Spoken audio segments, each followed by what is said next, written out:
A city evolves. Ancient Babylon, ancient Rome, 18th century London.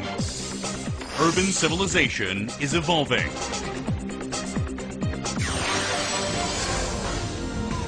Finally from us today, inside the smart home of the future, which merges a dizzying array of wireless technology to produce something called ubiquitous living. The year is 2017. You're rushed to a hospital unconscious with no ID or medical history, but thanks to a microchip under your skin, it's all there. Science fiction 20 years ago, but a biometric reality today. Well, here I am at the meat counter. This is what the shop likes to call its intelligent freezer. Why do they think it's so clever? Well, all the packets of meat here contain a microchip. This is really what I mean by a transformation of the relationship between user and device. This person is not a user anymore in any real sense of the English word. They are a subject.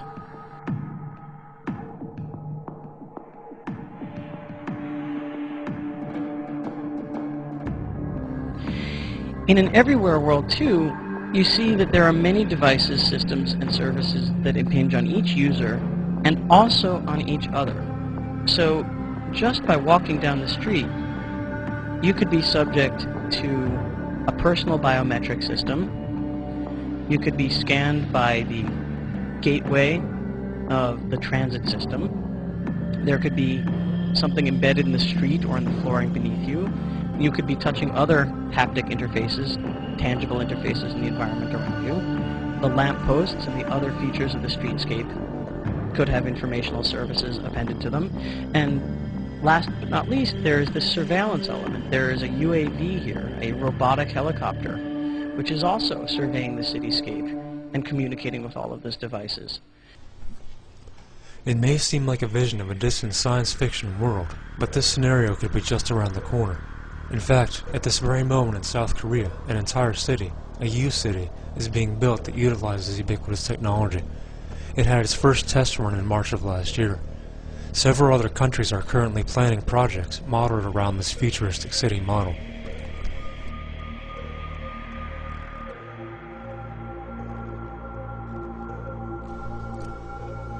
An everywhere world, as Adam Greenfield calls it, is a world in which computers are embedded and merged seamlessly everywhere in the environment.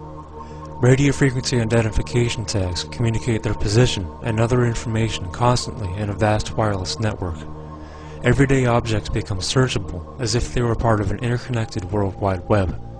In this Internet of Things, scientific management and surveillance of people and the environment we inhabit becomes possible, and marketers' ultimate dreams come true. A road diverges in the desert. Nexus. The road you're on, John Anderton, is the one less traveled. Make sure you are on dice.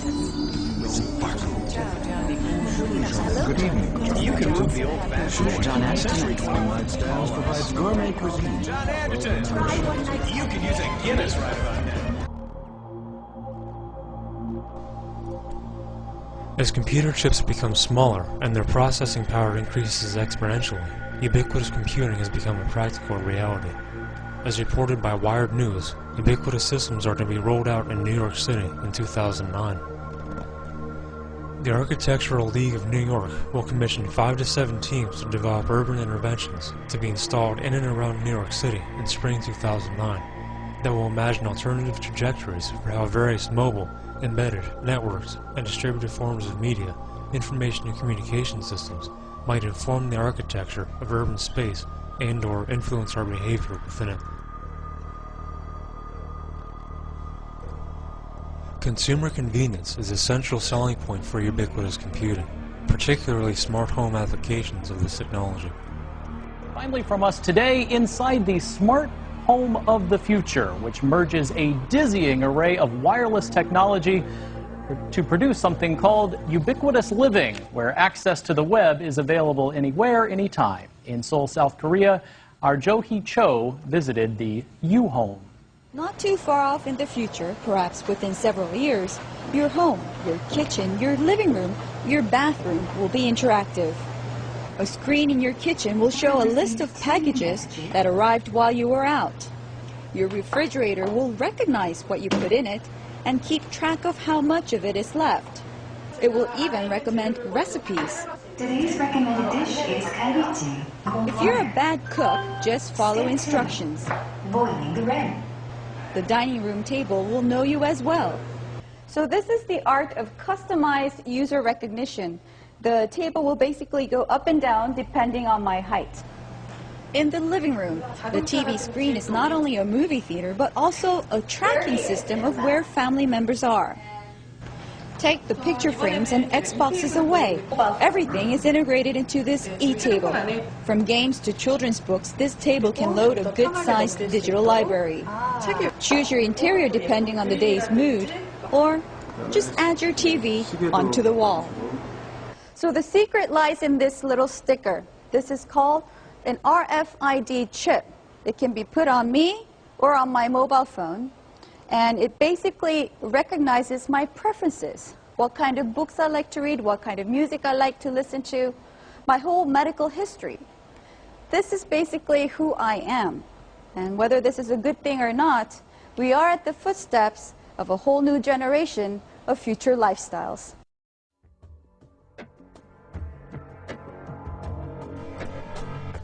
The well-established consumer base for mobile devices was discussed at the March 2008 International Conference on the Internet of Things in Zurich, Switzerland, as serving as a means of acclimating individuals to the presence and use of ubiquitous technology.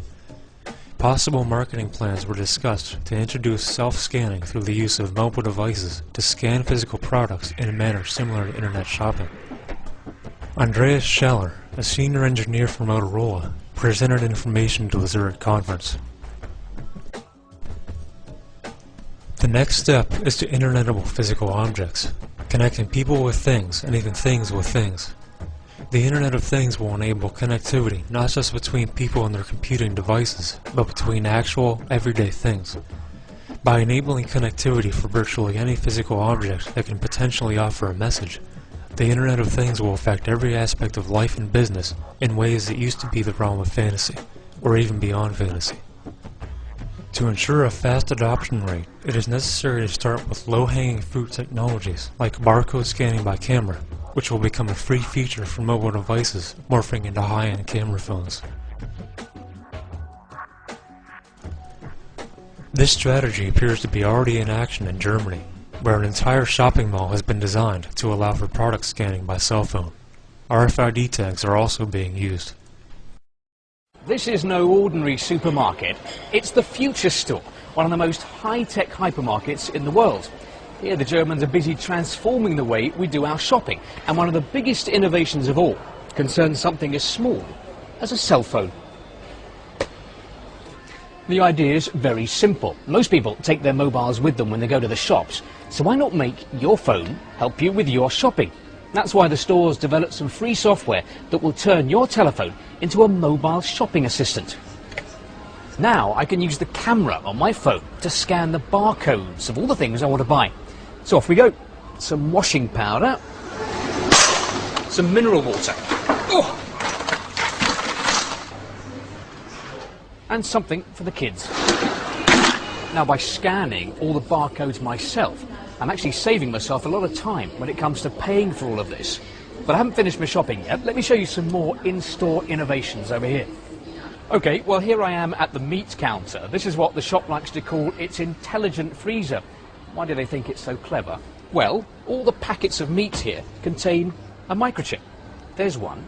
And that means that when I take this packet out to have for my dinner, the shop knows that one packet has been taken and it knows exactly how many packets are left. And look what you can do with this chip card at the futuristic wine department. You just insert it here, and then you can treat yourself to a little automated wine tasting. Heute bietet Real vorgefertigte Mahlzeiten aus frischen Zutaten an. Überzeugen Sie sich selbst.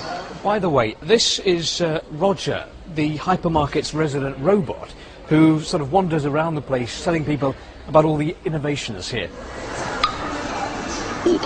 Okay, shopping's all done. Now it's time to pay. Now here in the Future Store, there are some more traditional cash tills. You can probably see them behind me there.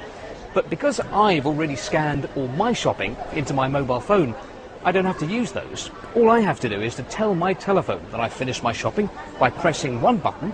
It then produces one barcode for all the items in my trolley. Now for the final step. I put the barcode into the barcode reader, like that.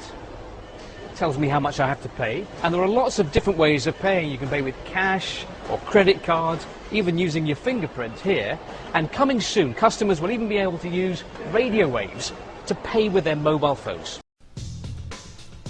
So far, we've seen examples of the consumer layer of ubiquitous computing, which will likely be its most emphasized aspect.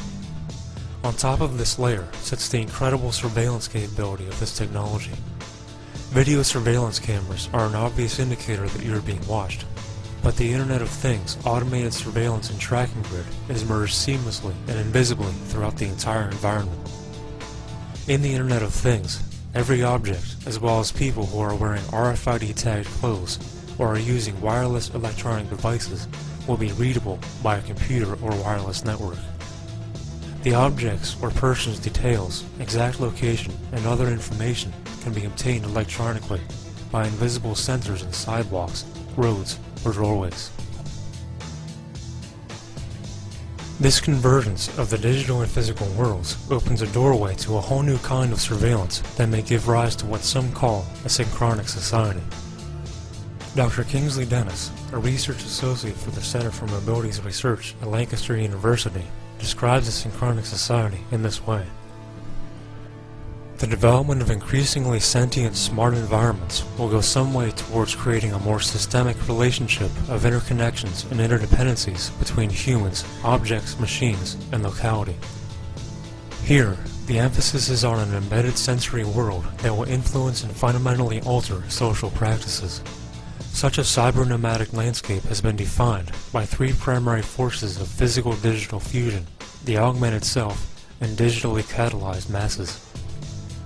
Ultimately, Dennis sees this technology creating a heavily surveilled population inside a global information gridlock that will be nearly impossible to escape. Increasingly, relationships between humans, devices, environments are being merged or steered towards a new construction of social life, one that embeds the individual as a digitally rendered identity within a global information gridlock. If such an irreversible shift is made towards digitally rendered societies, this would arguably lock in a form of monitored, controlled society. With such predictions of an increasingly censored and enmeshed global system, it is difficult to see how living off the net will be a choice in the near future. Can a microscopic tag be implanted in a person's body to track his every movement? There's actual discussion about that. You will rule on that, mark my words, before your tenure is over.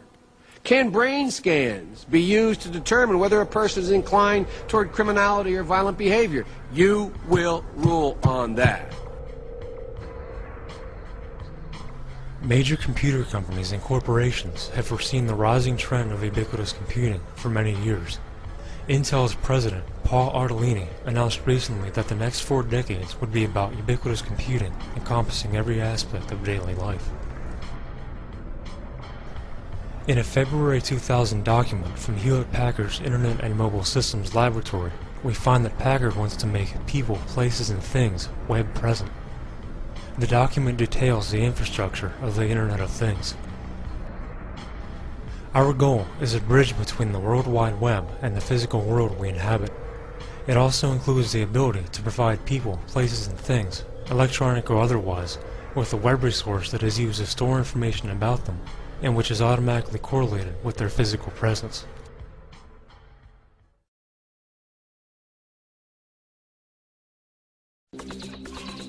A city evolves. Ancient Babylon. Ancient Rome. 18th century London. Urban civilization is evolving.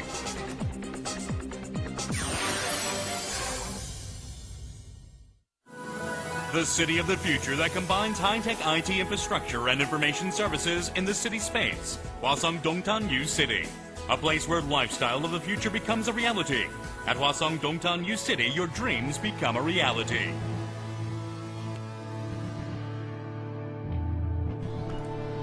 Right now, an entire city, New Songdo, is being built in South Korea that fully utilizes ubiquitous technology. Ubiquitous computing proponents in the United States admit that while a large portion of the technology is being developed in the United States, it is being tested in South Korea where there are less traditional, ethical, and social blockades to prevent its acceptance and use. The New York Times quotes a consultant for the U-City's construction. Much of this technology was developed in U.S. research labs, but there are fewer social and regulatory obstacles to implementing them in Korea. There is an historical expectation of less privacy. Korea is willing to put off the hard questions to take the early lead and set standards.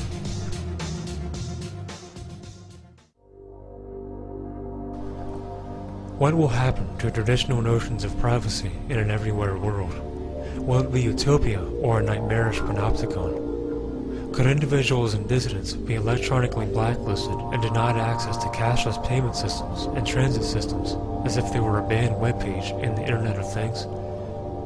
It remains to be seen whether the ubiquitous computing infrastructure can be fully realized, but it is a technological trend with vast ramifications that is worth keeping an eye on.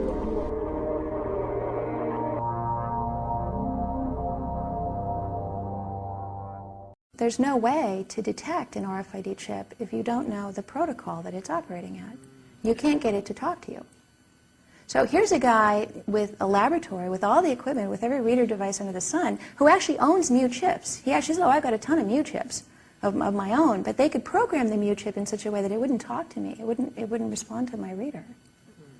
So literally, here's through a translator, this Japanese engineer and I are trying to cook up our own way for him to be able to determine whether the, brand new yen notes that the high denomination yen notes that they just released, brand new, never before seen, just like we've kind of been switching over our currency, they switched over their high denomination currency just recently, like within the last couple of months.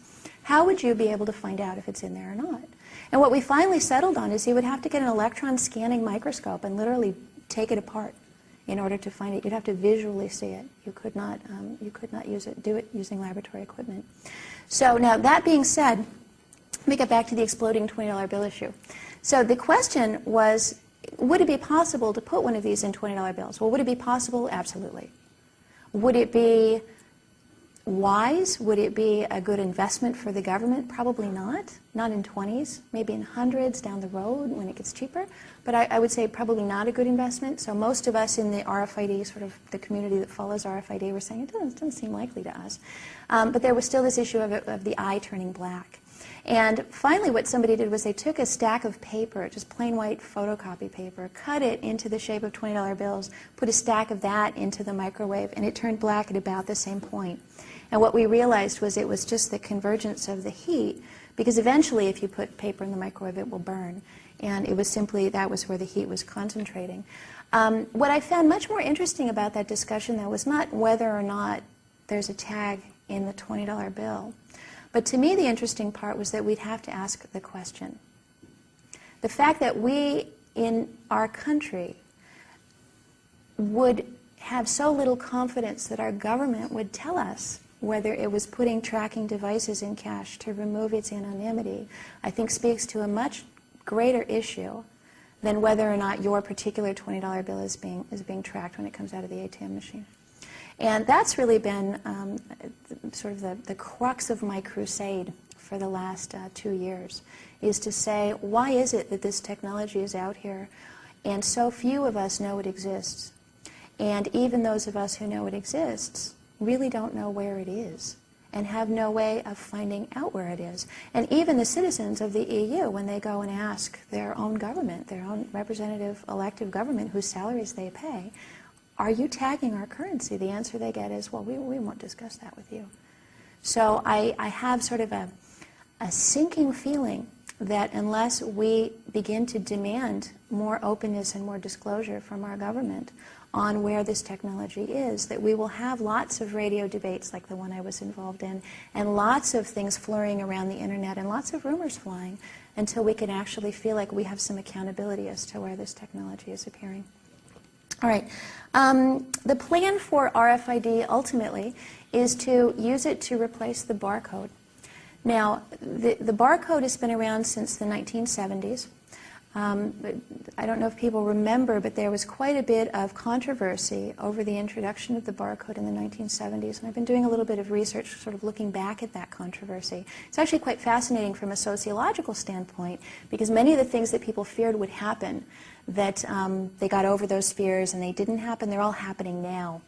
One of the fears that people had in the 1970s over the barcode was that, well, if you have this barcode thing that human beings can't read, you know, we look at a barcode, we don't know what it says, we don't know how much the price tag is, then you're going to be tempted to not put a price tag on the item. And if you're tempted to not put a price tag on the item, your next temptation is going to be to not put a price tag on the shelf. And then basically we're going to be at your mercy buying items off the shelf, and you can just ring it up at whatever price, and we won't know how much we're paying for things. Well, sure enough, that's exactly what's happening. I was just at, spent a lot of my time lately in airports, and I was just at an airport, you know, the little news shop in the airport, and literally half the items in that store had no price tag anywhere on them and had no price tag on the shelf. And of course, they don't need that. They don't need to know what the price is. You need to know that as the consumer. So a lot of those fears, which initially people said were unfounded, have actually begun happening. So one of the things that I ask myself is, you know, we were given many assurances, the barcode, we'll always have a price tag on there, don't you worry, you know, we'll put up laws to say that you have to put these price tags on the shelf.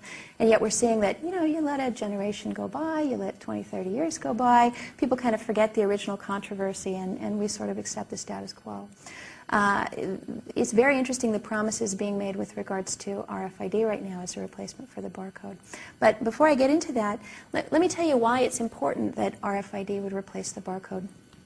It was introduced in the 1970s, and there was very kind of slow adoption. People were kind of slow in the uptake picking up the barcode until one company came along in the 1980s, in fact 1984 rather prophetically, Walmart, which at that time was the 400-pound gorilla as opposed to the 800-pound gorilla it now is, but it was still a big company. Walmart issued a mandate to its suppliers and said, if you want to sell products to us here at Walmart, from henceforward, from this moment on, you will put a barcode on it, or we'll simply stop carrying your products and we'll buy your competitors' products. And I'm sure they'll be happy to put a barcode on there. And almost single-handedly and almost overnight, Walmart drove the adoption of the barcode, to the point where now, you know, it's hard to find anything that doesn't have a barcode on it. In fact, even patient wristbands now have barcodes on them, and blood samples in hospitals now have barcodes, and you know, little ankle bracelets on babies now have barcodes. So we've really kind of gone way to the extreme of using barcodes on lots of things. Well, since I last addressed this audience in this room, Walmart issued a new mandate, and its new mandate is you will verily use RFID. And if you don't, we won't carry your products. So they did that last summer. They told their 100 top suppliers, these are the companies that buy products in every single one of our homes, of that I'm virtually certain, unless you live in a tent. They told those top suppliers that they will begin using RFID on crates and pallets. This is the shipping containers that are lifted up on forklifts. That wooden thing that the forklift lifts is called a pallet. The crates are, sometimes they take saran wrap and they wrap it around all the products. They have to slap an RFID tag onto those crates and pallets as they're being delivered into Walmart warehouses. Now, this is a little different from using it to replace the barcode on individual items. We believe that's coming, and Walmart believes that's coming as well. We'll get to that in a second. But issuing the mandate on crates and pallets had a massive impact on this industry from the last time I was here. The last time I was here, I was concerned because there was a lot of talk about using RFID in a lot of very disturbing ways. This year, there's a lot of action on RFID. And by action, if you go on Google and you type in RFID now, you'll get over 4 million search hits. If you go through the get-rich-quick investment schemes, you will see that people are saying RFID is the greatest thing since sliced bread. Invest in this technology and you'll be rich because everybody's signing up for it. You will see that entire factories and production facilities have been springing up around the world to produce massive numbers of these chips and antenna combinations. You will see that many retailers trying to keep up with Walmart, which is now the biggest retailer not only in the U.S. but on the globe, that retailers such as Albertsons and Best Buy and Target and retailers overseas and in Europe such as Tesco and Metro, which we'll also be talking about, that they are all getting on board with RFID, and many of them have issued their own mandates to their suppliers saying, well, if you want to sell to us, then we also are going to insist on having RFID. So what you have is a whole bunch of sort of middle manager logistics guys whose job it is to move things around backroom warehouses. You have those guys now attending lots of seminars. You have those guys buying lots of equipment. You have those guys signing consulting contracts with companies that can come in and teach them how to use this technology. And you have a massive, enormous investment in RFID happening in that kind of like, I mean, when was the last time you read like a logistics supply side journal? I mean, it's just not something that average people hear about. But if you know anybody who works in retail on the logistics or the executive side and you ask them about RFID, they'll immediately say, oh yeah, oh we're on board with that, oh sure, we're not behind the times, we're up with that, yeah. And you know, I mean, we're talking everybody from book publishers to consumer product goods manufacturers, clothing manufacturers, food manufacturers across the board. So while we, the public, the citizens, the consumer citizens who don't work in supply-side technology, while we kind of blithely think, well, I haven't seen it in my own home yet, maybe it's kind of quietly gone away, multi-millions of dollars of investment are happening behind the scenes.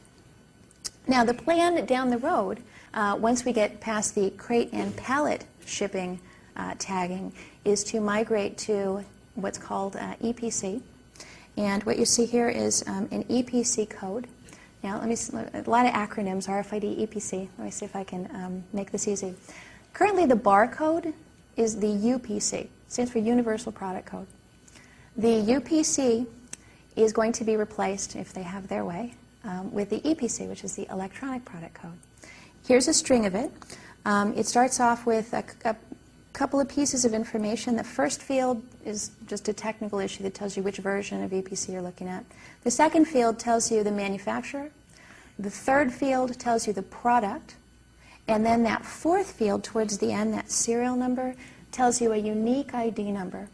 And it's kind of probably the best way to think about that serial number is like a social security number. There's only one social security number that corresponds to you, and there will only be one serial number corresponding to an individual item. So what this EPC number means is you'll program this, they'll actually program this into the chip.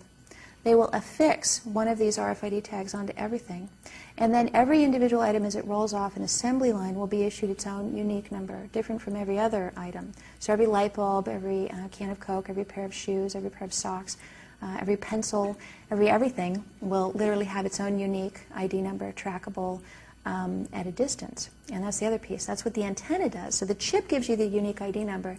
The antenna gives you the distance tracking. Now, it's important not to get confused about tracking at a distance. By tracking at a distance, I'm not talking about a satellite in space able to monitor what's in your living room. By tracking at a distance, it's essentially as far away as you can get with that reader device and still get a read. Now, as we saw with the Mu chip, some of them you got to get right up on it in order to read it. Other tags, like the ones that they're using at Walmart in those warehouses, are operating at a frequency and have an antenna size to where they can get about anywhere from 10 to 20 feet away and still be able to read those. And their model is in those warehouses, they have reader devices on either side of the loading dock going into the warehouse. And as the item comes through on a forklift, those reader devices send out their pulse of energy, get back the signal, and they can make an automatic note to the inventory control that that thing has gone in. What that also means with that read range is that if you all had RFID devices or RFID tags in your clothing and in the things in your purses and wallets and shoes and backpacks, someone could simply mill through the crowd with a reader device, one of those little handheld devices maybe in a backpack, and pick up all of those unique numbers. All right. So the unique serial number is crucial. The reading at a distance is crucial. Probably the maximum distance that I've heard of being able to read an RFID tag legally is maybe 30 feet. I've seen some applications where you could get 60 feet, but realistically you're probably talking 10 to 20 feet on those tags, and some of them more like 5 feet. If I put a reader device in a doorway, though, that's about, I don't need 20 feet to read you as you walk through a doorway. I can just do an electronic frisk with a reader device on either side of the door. Okay. This picture, just to give you a sense of how what's the word I want? How intent on tracking everything the folks behind a lot of these plans are. This is actually a picture of a guy out in the frozen tundra holding an antenna to track reindeer. And one of the applications for radio frequency ID is literally putting them on animals. Collars, injectable. They've even superglued them onto the feathers of birds so that they could track them at a distance as well. I just thought that was a pretty startling image there, that you can actually go out. And in fact, this picture actually comes from a research plan to help Native people maintain their way of life, which I think is the ultimate irony. They're helping them maintain their way of life, which is herding reindeer. And they're doing it by putting collars on the reindeer and enabling them to use the antenna so they can find the reindeer. So that's going to help them sort of keep close to their roots in nature. More to the point here, though, are plans to put RFID tags in our passports. And then we will become the reindeer. The picture that you see here is an image of the sort of stock with which passports are made. There is an organization that deals with passport standards, and they have essentially issued a mandate that our U.S. passports will contain RFID.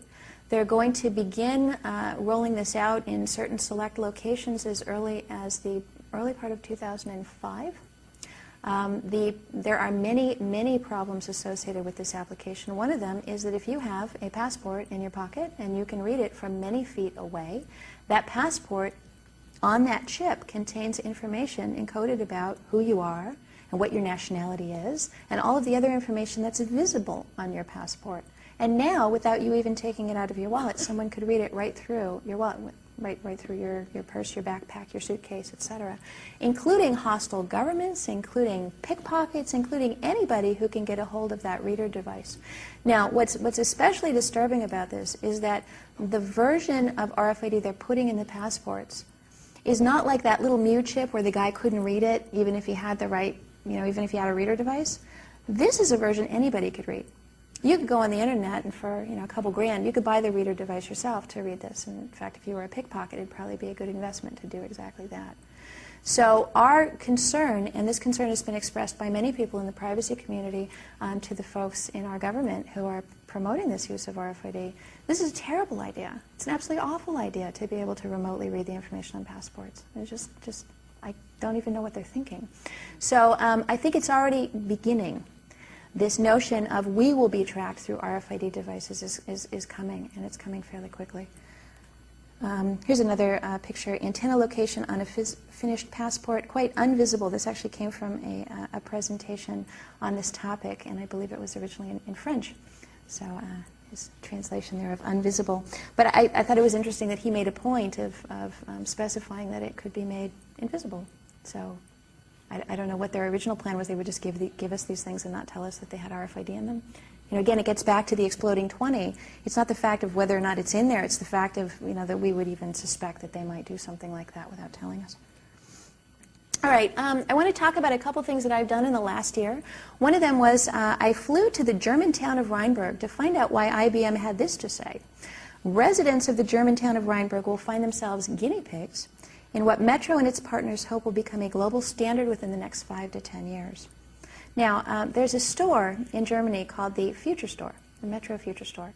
And it is a store where they have taken all of the consumer product manufacturers, all the integrators, all the IBMs, all the software manufacturers, and gotten them all together to create sort of a test environment with real live shoppers where they can check out their technology and they can test it and see what they can and can't do with it in a real store. Here's some of the companies involved in the RFID Future Store in Rheinberg, Germany. And I flew out there the end of January this year, 2004, and I, along with a German privacy group and a camera crew and a couple of photographers, had a 3.5-hour tour of the store by the executives in charge of it. So they showed us around. There's me with my camera crew. As you see, I'm holding an RFID tag that is next to a DVD. one of the more expensive items in the store that they might want to tag so that they could prevent shoplifting. And there's me out in front of the store. It's actually called the Extra Future Store. There's no real way of knowing the store is any different from any other store in the Extra chain except for the little words Future Store, which you can barely see there.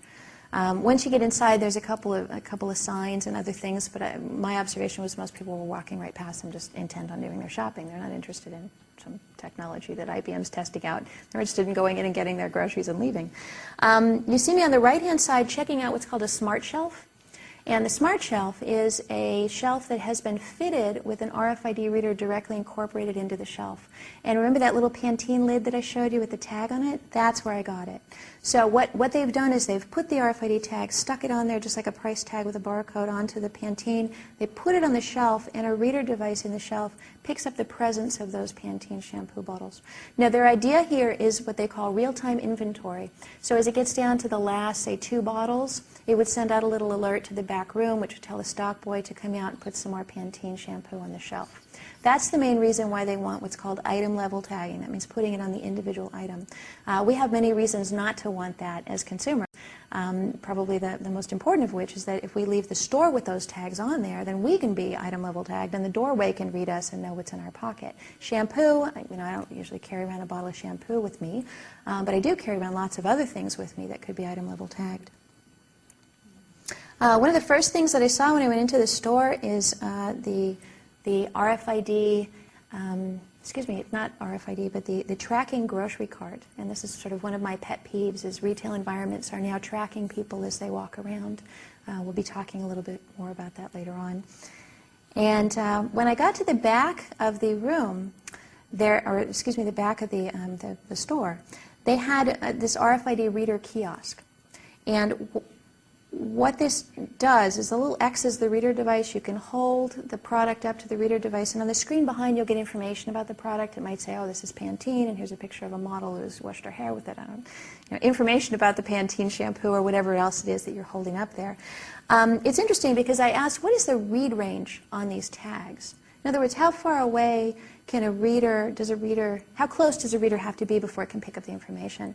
And rather than telling me the answer, which later turned out to be about 4.5 feet, instead the gentleman said, well, test it and see. So I held it up to the reader device, and it blinked out at about 6 inches. And I said, so you're telling me the read range is about 6 inches? He said, that looks like 6 inches. So it's very interesting how the answer was not, well, no, the read range is 4.5 feet. The answer was, it looks like about 6 inches. Now that's significant because you can tune a reader device down.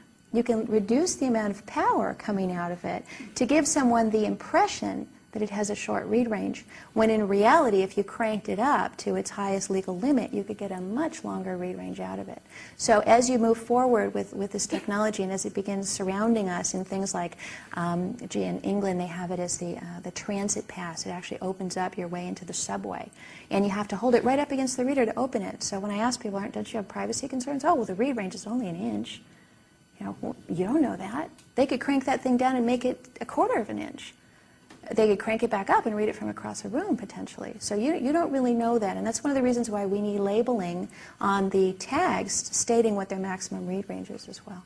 So not just labeling telling you it's there, which is one of my pet peeves that we don't know where it is, but also labeling telling you more information about how far away it can be read, and information about where the reader devices are, so you're not inadvertently walking past them all the time being scanned. All right, here's another thing that I found at this Metro store. There's a lot of talk about killing the tags at the point of sale. So, it's one thing to be surveilled in the store. It's another thing to be surveilled when you leave the store.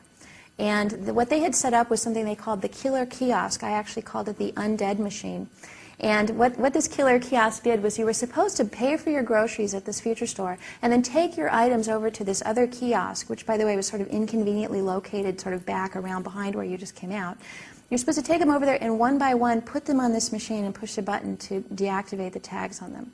And as you can imagine, not a lot of consumers were actually doing this. When I went over to check it out, they had been boasting that, we have the first deactivation kiosk anywhere on the planet and it's really great. So I went over there And I held up the Pantene shampoo, and this screen showed up, and I don't know how well you can see it, but up across the top it says barcode number, and it's got a series of zeros.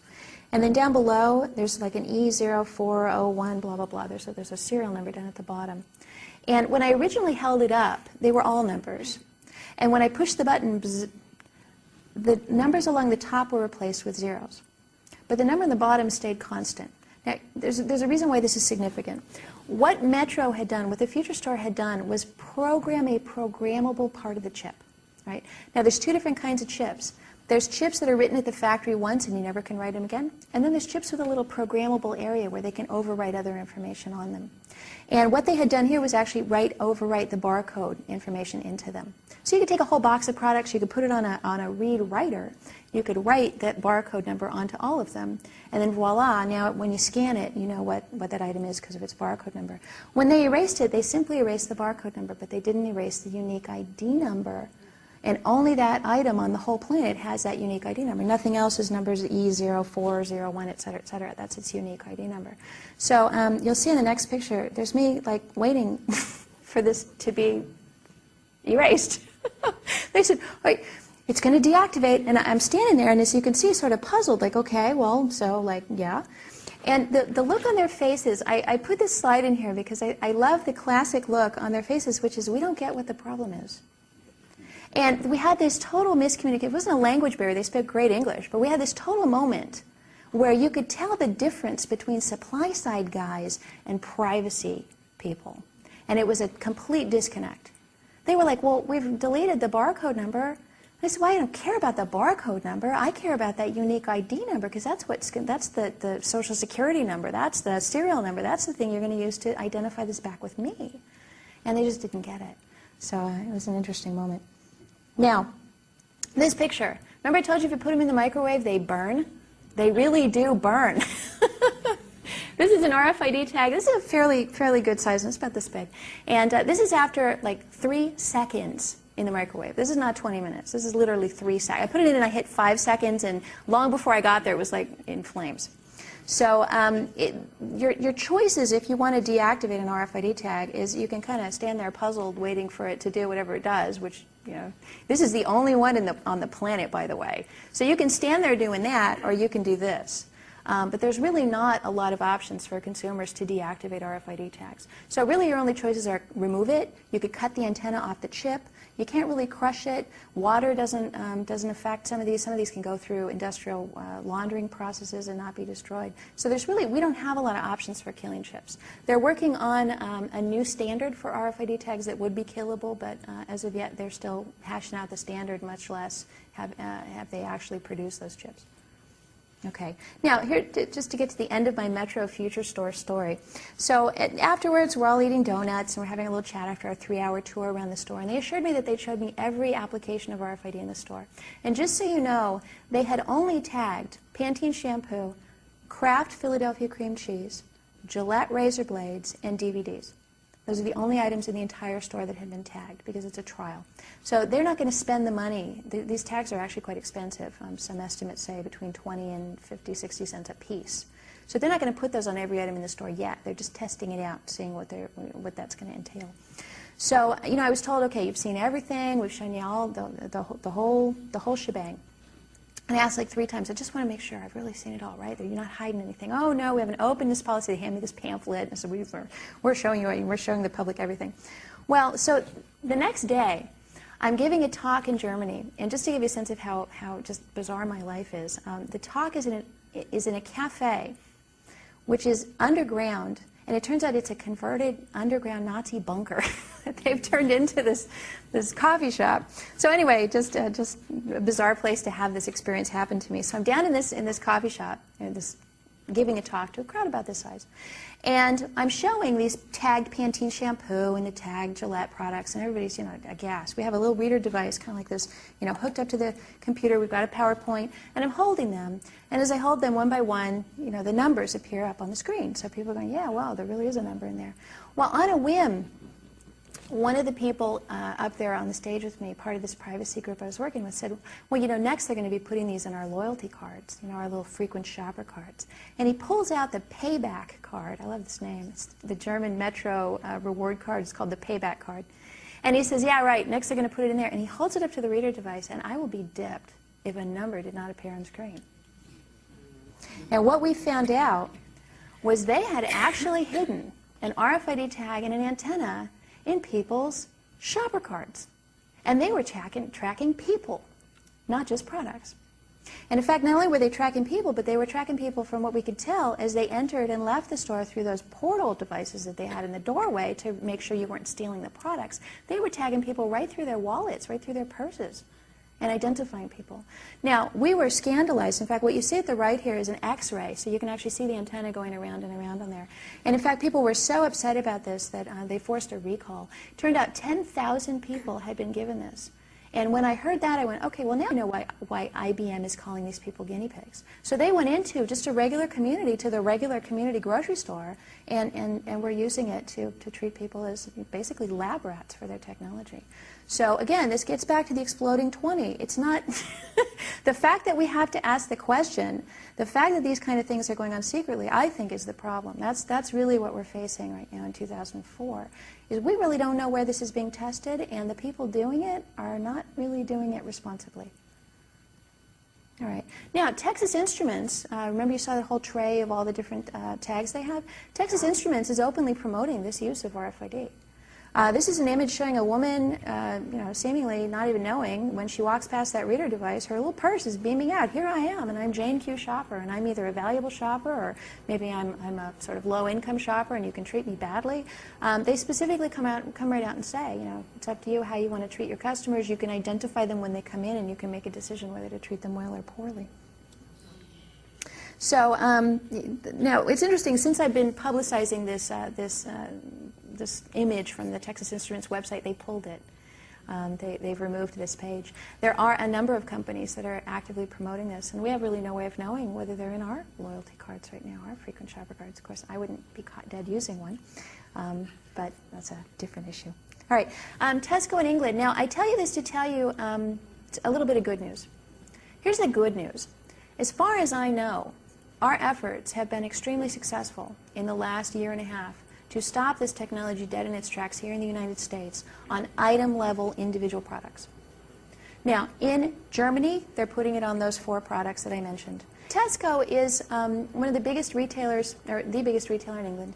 And this whole aisle that you see is all a reader device, all the way down the aisle. And they've put an RFID tag on each of their DVDs. It's visible. You can see it if you flip it over. You can tell that it's on there if you know what to look for. It's very clear plastic.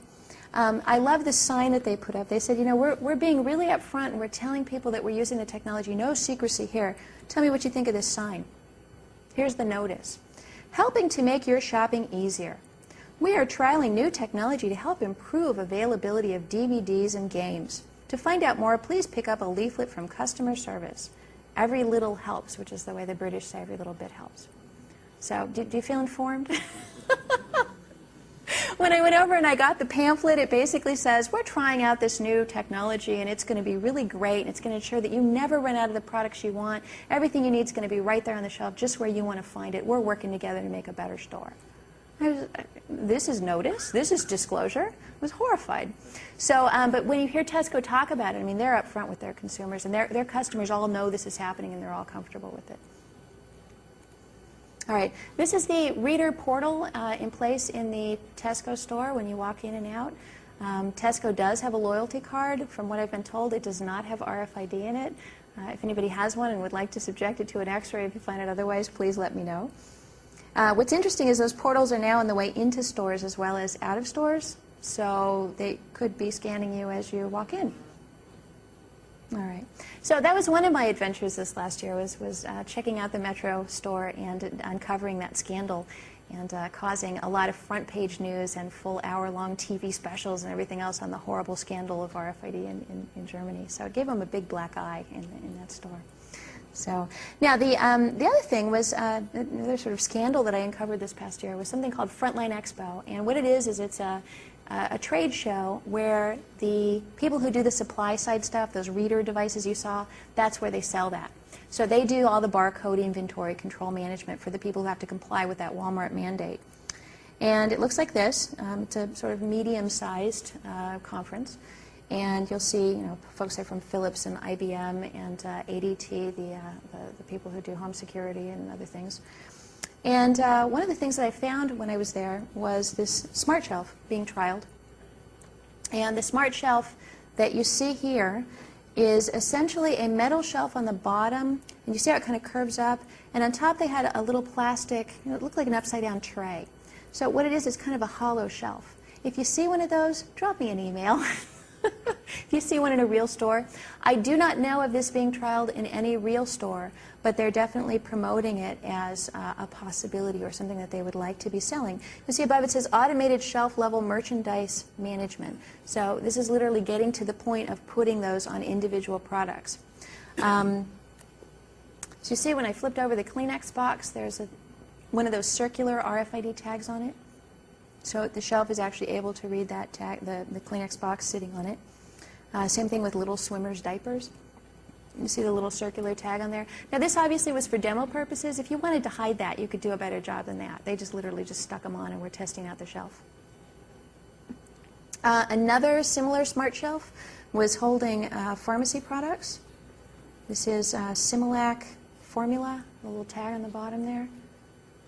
This is a Rite Aid product. I believe this was NyQuil. Has another tag. It's circular. If you pulled it off, you could see the antenna running around on it. And this was another one that pharmaceuticals are a very hot application for RFID right now. Drugs. They want to prevent counterfeiting. They've got a whole host of plans with drugs.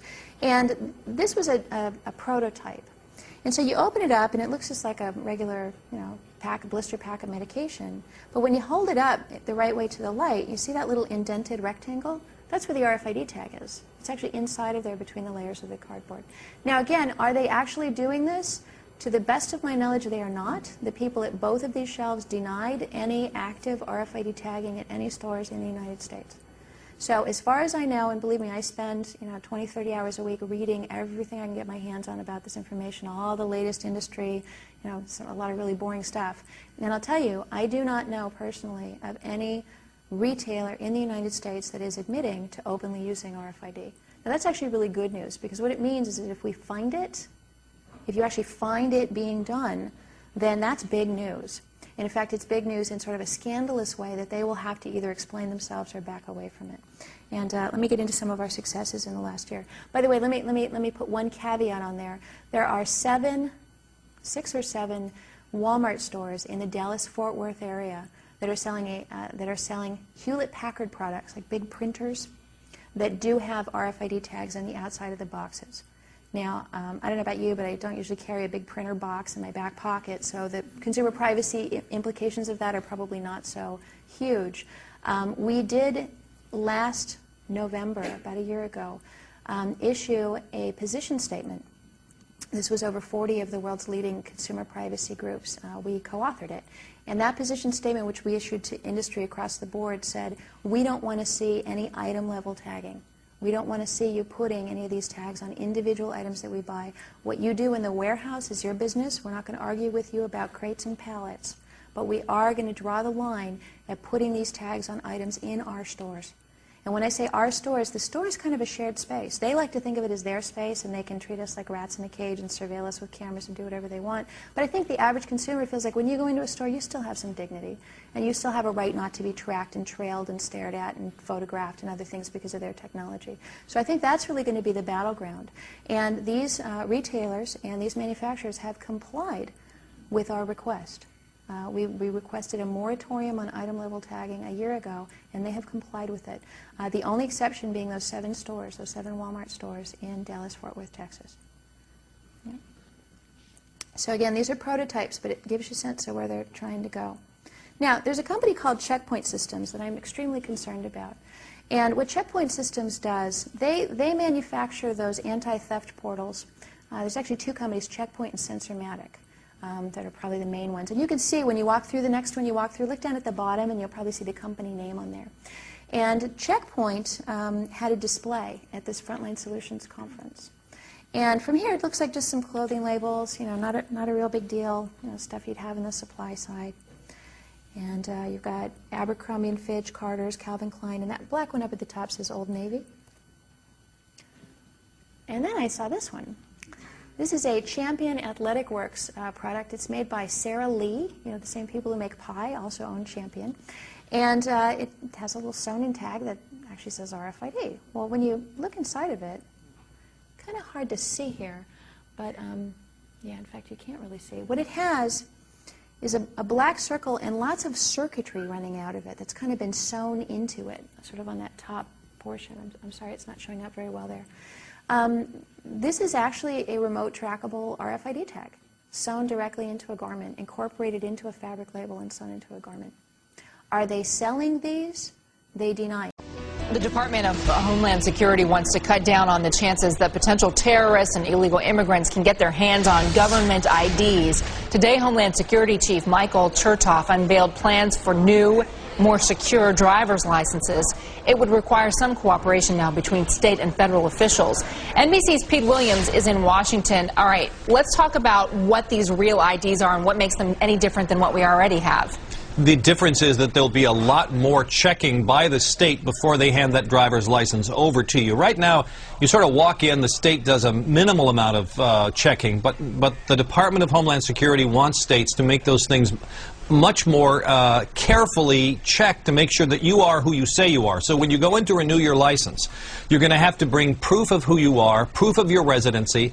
The state then has to check and make sure that there's nobody else with your name and social security number that has a driver's license someplace else. They're going to take a digital photograph of you.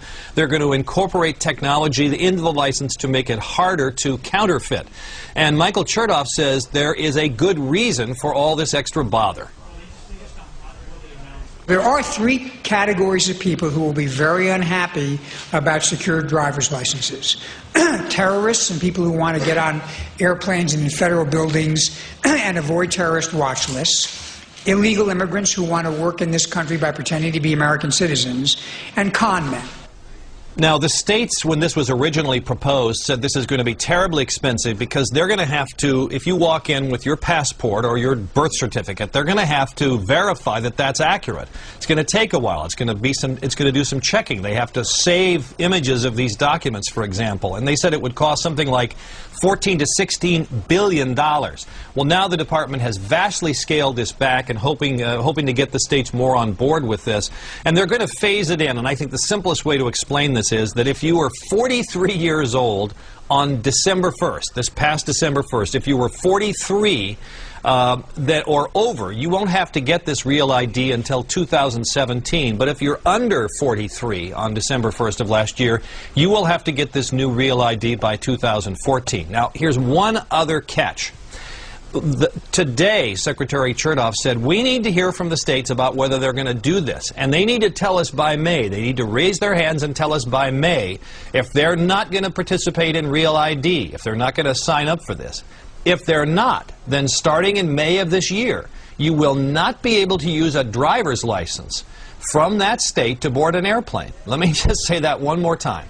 If you live in a state that by May says, nope, we're not taking part in Real ID, you can no longer use that state's driver's license to board an airplane. You'll have to use a passport or some other form of federally authorized documentation. So I think the department is hoping that residents of states that have been reluctant to join into Real ID will contact their legislators and say, hey, we want to join this. At least that's the theory. Yeah, but given that 17 states are fighting this Real ID legislation, who knows how all of this might play out and how many times we all might be standing in the DMV line to get our pictures taken again, Pete. Craziness. I guess what the answer of Homeland would be, yes, 17 states have said they didn't like the old idea for Real ID.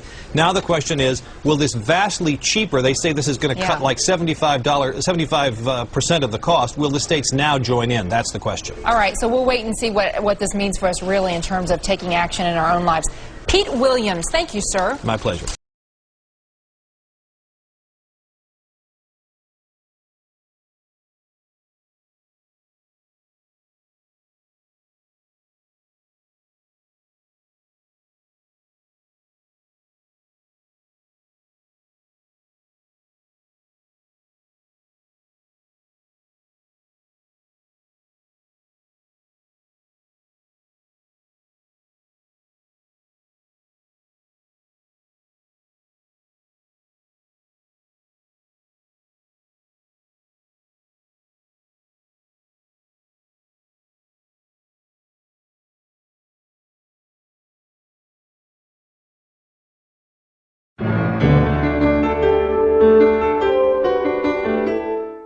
Hi, I'm Katie Couric. Welcome to Eye to Eye. The Bush administration and several states are at odds over new rules to make U.S. driver's licenses more secure.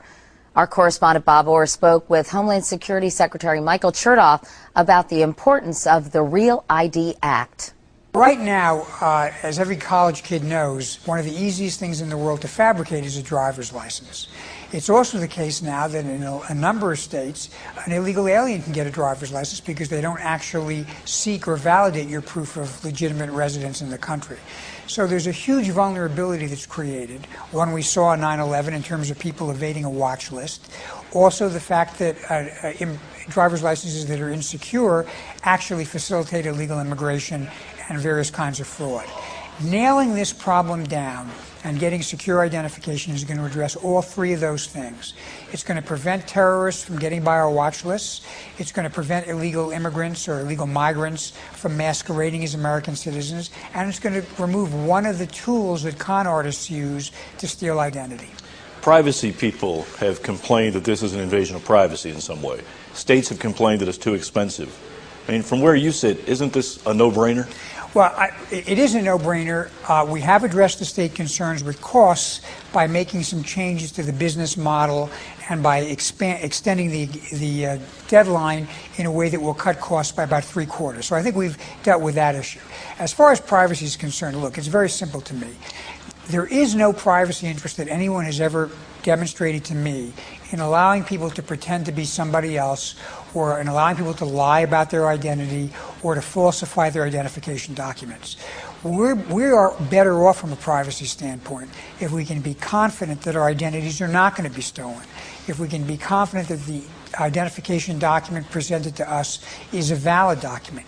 And I think that the measures we take here are going to make privacy stronger rather than weaker. I know that your argument in some cases has been with the states that have been resistant, but in effect, haven't you put people on notice today that if their state opts out, they're in for a potentially unpleasant experience in May? Well, it's not me putting people on notice, it's Congress. Congress was very clear that if a state has not at least begun the process of implementing this by May 2008, then the driver's license from that state will no longer be accepted for federal identification purposes. And that's going to be inconvenient for people from that state. Now, many of them may use other IDs. They may use their passport or a federal pass card or some other document. But for those who want to use their driver's license to get on airplanes, they're going to have an incentive to make sure their state at least begins the process of working with us to meet this congressional mandate. That's a pretty heavy hammer to have over the states, because I think you said in your press conference that you would expect some upheaval from people. I think it's not just because of the requirement that you have this kind of ID to get on an airplane. I think when people really understand what we're doing, which includes, among other things, ensuring that when people give out licenses, they have validated the fact that you are properly in the country. I think they're going to look at this as another element of this question of licenses for illegal immigrants. They're going to say, why should my state allow illegal immigrants to pretend to be Americans and get driver's licenses? Why shouldn't we take advantage of the federal government's offer to help us police our own driver's licenses? So I think there's going to be a groundswell of support for this, because I think the public gets it.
Bringing the virtual world of Facebook into the real world of the village.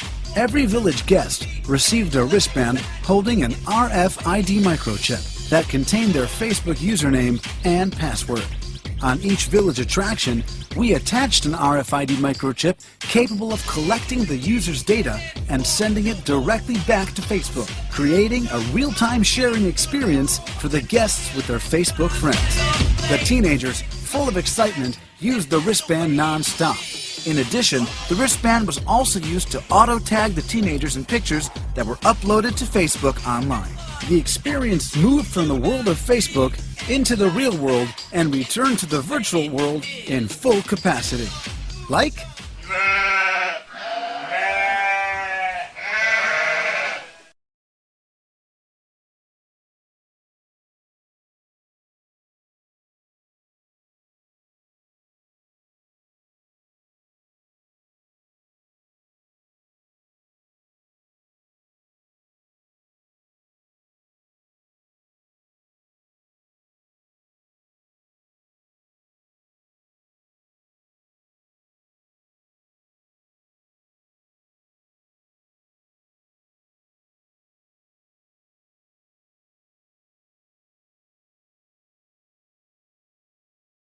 In other news tonight, a new high-tech way to keep track of students is being used right here in the Bay Area. Now, the technology is expected to lessen the teacher's responsibility and hopefully increase students' learning.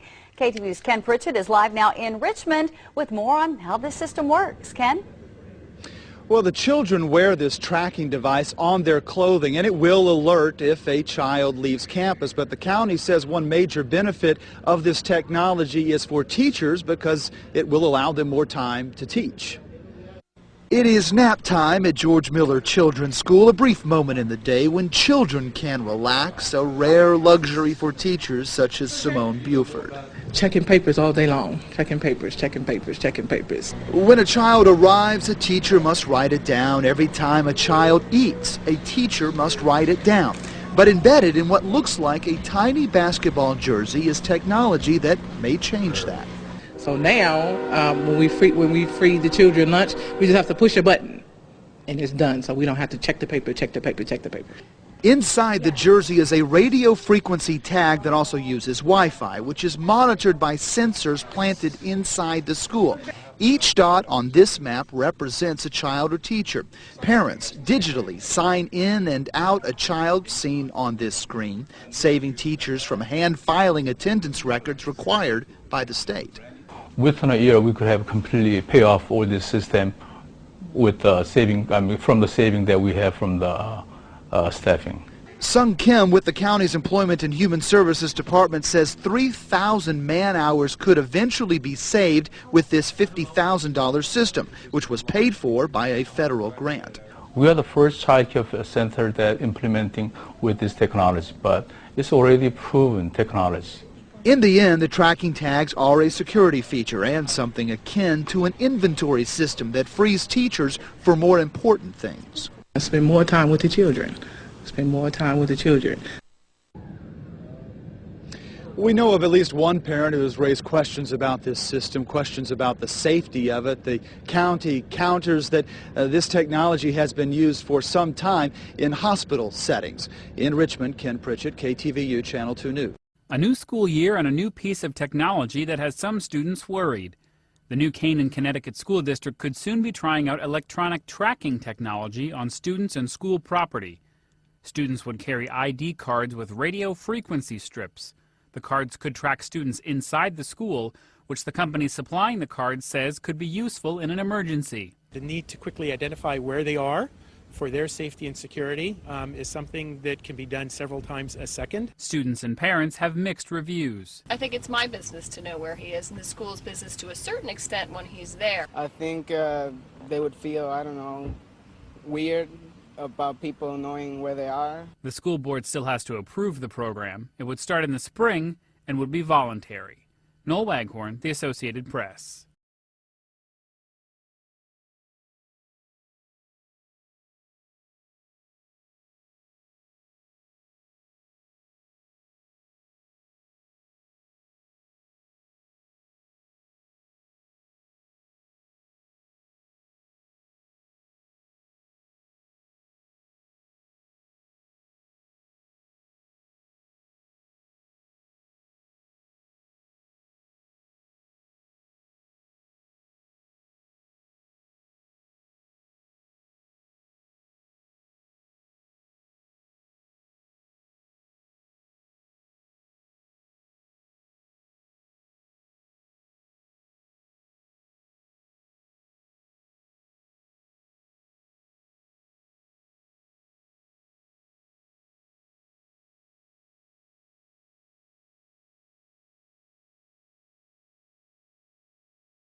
they already have this plan, but the thing that we need to be conscious of is this implantable biomicrochip. Are you following me? Yes. So it's RFID chip that they're going to put in everyone. This is what we need to be aware of, because that is the culmination of their plan. They want to make human slaves out of us. They want to make mind control slaves out of us. They want sheeple. They want useless eaters. They want automatons. They want to control you by remote control. And this is actually what's going on.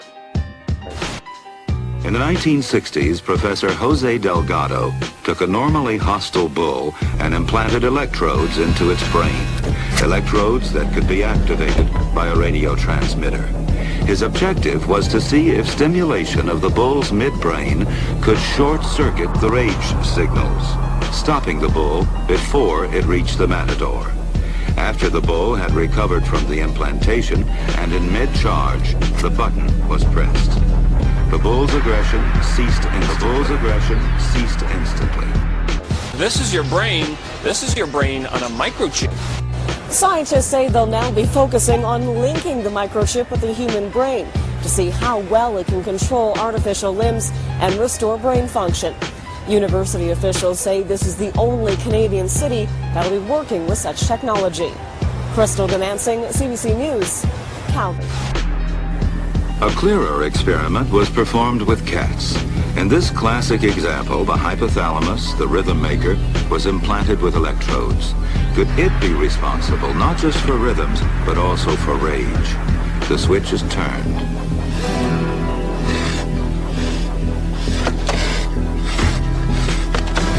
Then the switch is turned off. So indeed, the hypothalamus does control certain types of aggression. According to Dr. Delgado, experiments of this type have also been performed on humans.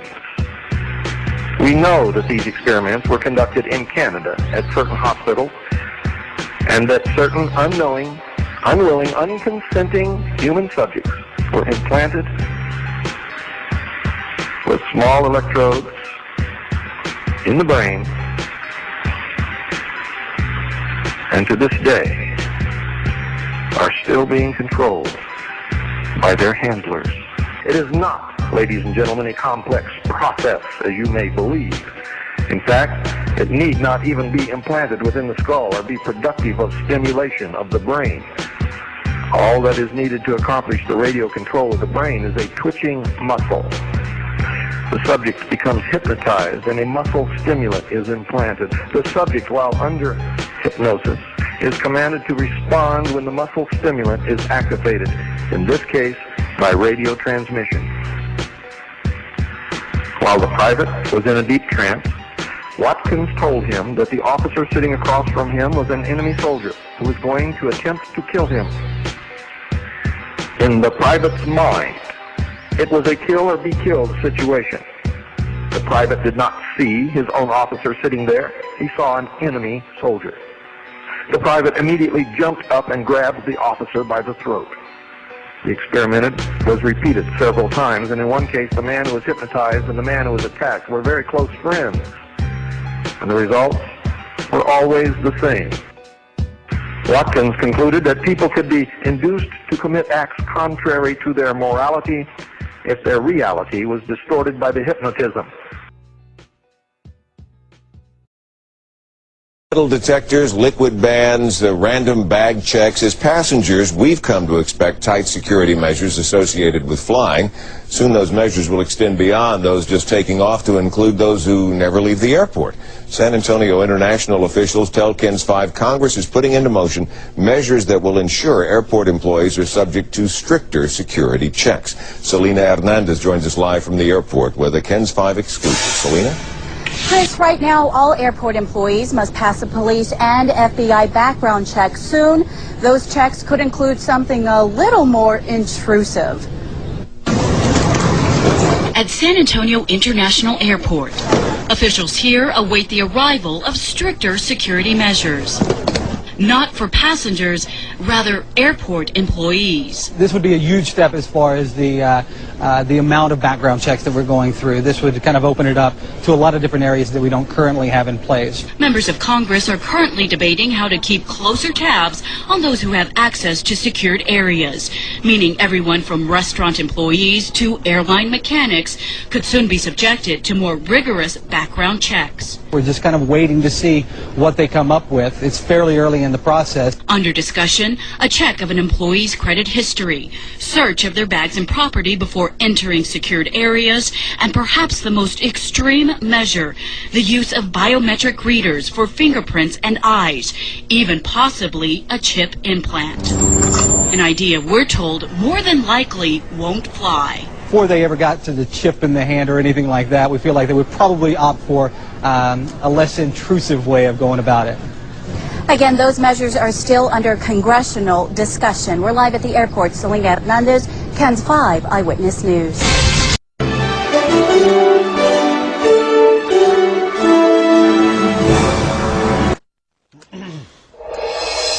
Imagine an emergency room where a doctor could scan a critically ill patient in an instant and know his or her entire medical history. It's an idea that could save lives, also could get under your skin.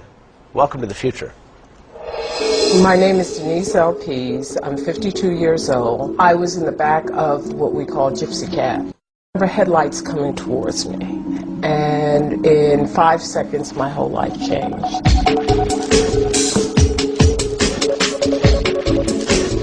Before my accident, I traveled, I shopped, I had a glorious life. I don't travel as much as I used to. I'm pretty much homebound. This is my pouch. This is my little lifeline. In case I have a seizure, everything I need is in here. The problem is there needs to be something more than this, because not everyone would know to look inside of this packet for my information. What would help me is if there was some way that wherever I went in the world, that whatever medical facility I went to, a doctor could access my medical records and know how to treat me in case of a crisis. Like 2 million other Americans, Denise is an epileptic. When a seizure strikes suddenly, the doctors in the ER need answers, and fast. Now imagine a device that could tell them all they need to know about any medical condition you have in a matter of minutes, at any hospital, anywhere in the world. Sound far-fetched? It's closer than you think.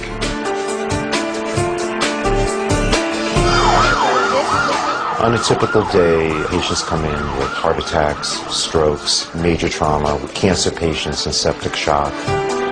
You name it, we have it. What might improve the odds for some of those patients at New Jersey's Hackensack University Medical Center is this. That tiny chip Dr. Joseph Feldman, head of the hospital's trauma unit, holds in his hand. It's a radio frequency identification, or RFID tag. The same technology used to tag animals to help reunite a pet with its owner. RFID has now won Food and Drug Administration approval for use in humans. RFID technology is very attractive to emergency departments. It enables people to quickly identify not only who the person is, but what their medical history is. And what would normally take hours sometimes can take a matter of minutes. How does it work? With the wave of a wand, the doctor reads a unique ID number, then logs onto a central database to quickly access your medical history, surgical history, any medications you take, your allergies and blood type, even an emergency contact. So far, fewer than 100 patients are wearing an RFID medical chip in the U.S., and its $200 cost is not covered by insurance, yet. But 65 American hospitals have agreed to implement the technology, and the company that makes the chip expects that number to grow to 200 by the end of the year. If I had the chip, I could travel all over the world. That would give me the freedom of living a life without bounds. Now, the chip will be implanted in the upper part of your right arm, and it's just a number on the chip. It doesn't actually have your medical data on there. It has to be compared. That number has to be entered into a secure database, so a hacker couldn't randomly scan you and see your files. So with that. That's kind of an interesting concept, isn't it? Yeah. It's fascinating.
The VeriChip. It's about the size of a grain of rice, and it contains special codes that doctors and nurses can scan and then use to access the patient's current medications and other vital health information that are stored on another secure database. Each chip contains a unique 16-digit number that, when scanned, connects doctors to an internet database that retrieves medical records instantly. It was originally used for tracking lost pets, but the FDA-approved VeriChip implants in humans.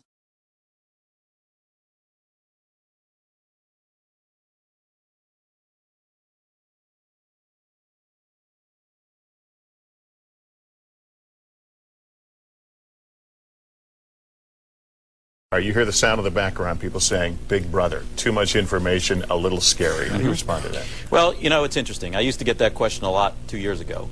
Today, we've gotten it a lot less. In fact, the Attorney General of Mexico and some of his staff have received this chip for security purposes. And when the acceptance rate of the product goes up significantly like it has, some of the privacy concerns go down. But to answer your question directly, Lester, what most people are concerned with is the invasiveness of this, that it goes in your body. And as we know with pacemakers and other medical devices, that when people accept it for its applications and for its ability is when it'll work its way into society. It won't be tomorrow, it won't be next week, but 2, 3, 5 years from now, slowly but surely it'll work its way into the mainstream.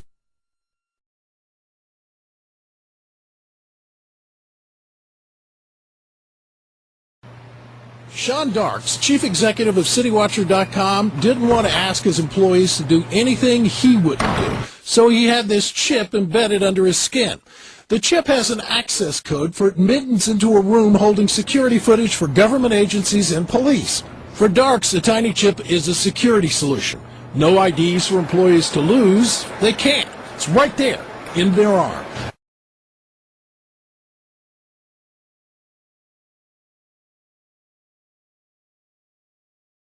There are serious legal issues that are raised by this particular technology. Privacy advocates say they're concerned these chips could monitor or track people, medical records could be abused, and a person couldn't remove the chip if they wanted to.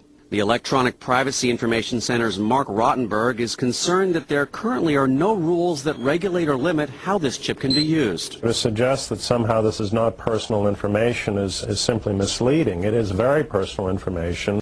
And less secure. The chips themselves don't contain any personal information, but they do contain a key to information. Unencrypted information that Jonathan Westhughes, a software developer in Canada, says he found relatively easy to copy, meaning he could become Sean Darks in the eyes of a machine if he wanted to. Well, they talked about, for example, electrical hazards. This thing is by no means inert. The way it works is it actually picks up and amplifies ambient electromagnetic energy from the reader devices. And if you have one of these things in your arm and you get within range of a powerful electromagnetic field, it can actually burn you.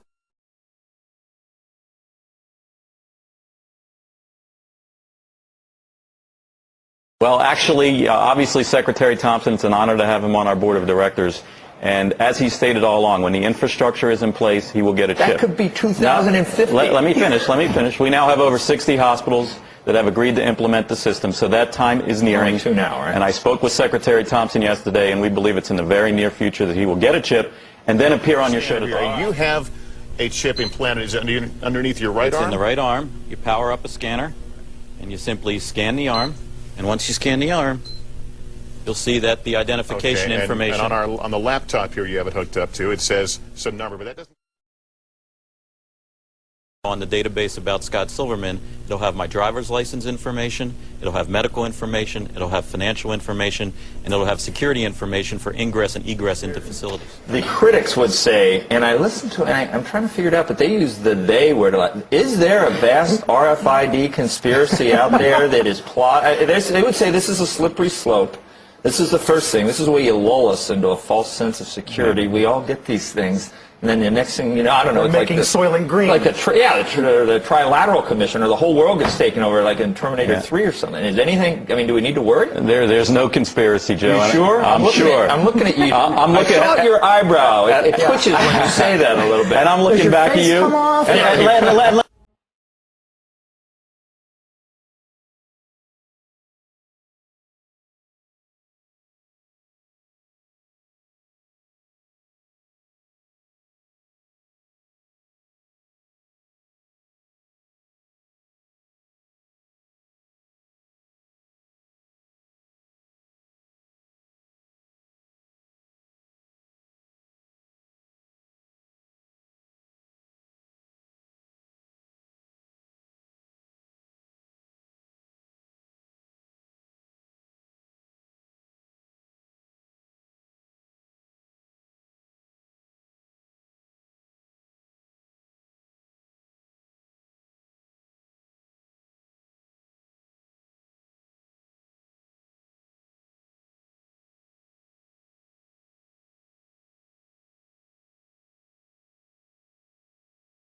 I almost got arrested 2 days ago at the Federal Reserve for standing outside on the sidewalk. We're talking about the Constitution. Of course, I know exactly what the dollar is going to do, but I'm not at liberty. You're not going to tell me the truth. And those people who have been yelling, oh, the UN's going to take over global Conspiracy theorists. They've been crazy, but now they're right.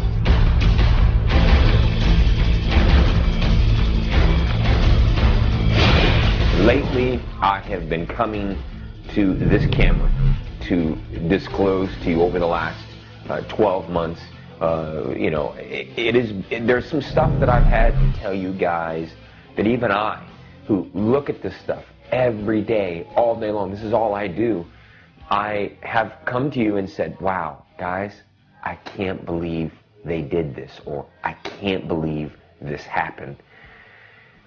I will say honestly to you today that even me, in my, you know, I guess in my childhood, you know, in my mindset that I have now, my infant mind, I'm trying to stay pure in everything I do, and in that I always think, well, I know there's going to be a mark of the beast, but, you know, maybe we'll never see it. I don't. You know, I have these fantasies, maybe, you know, I think, oh, and then it'll happen. I'll see a story and I'll say, whoa, we're closer than even what I thought. And then months will go by and I'll start to think, well, and then I'll see another story and I'll say, whoa. And let me tell you, today is one of those whoa days. Please give me a few moments and let me share with you what I've found. It will probably be a day of awakening for you. Here is the story. Verichip buys Steel Vault, creating micro-implant health record credit score empire. Verichip, the company that markets a microchip implant that links to your online health records, has acquired Steel Vault.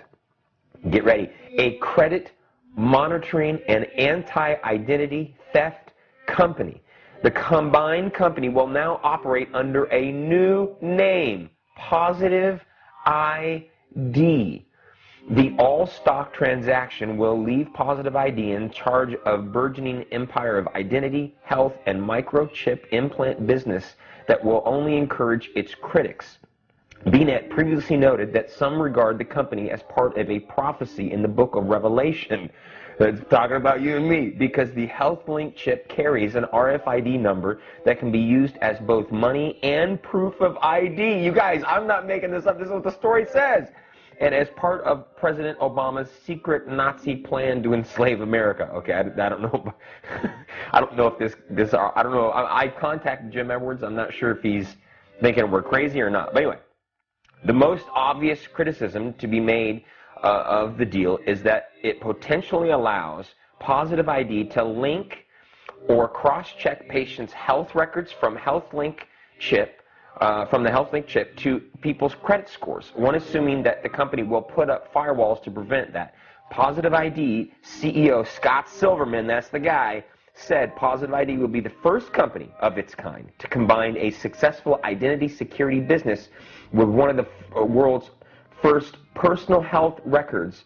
Through our HealthLink business, Positive ID will address some of the most important issues affecting our society today with our identification tools and technologies for consumers' business. So, here it is, guys. Here it is. This is your whoa for the day.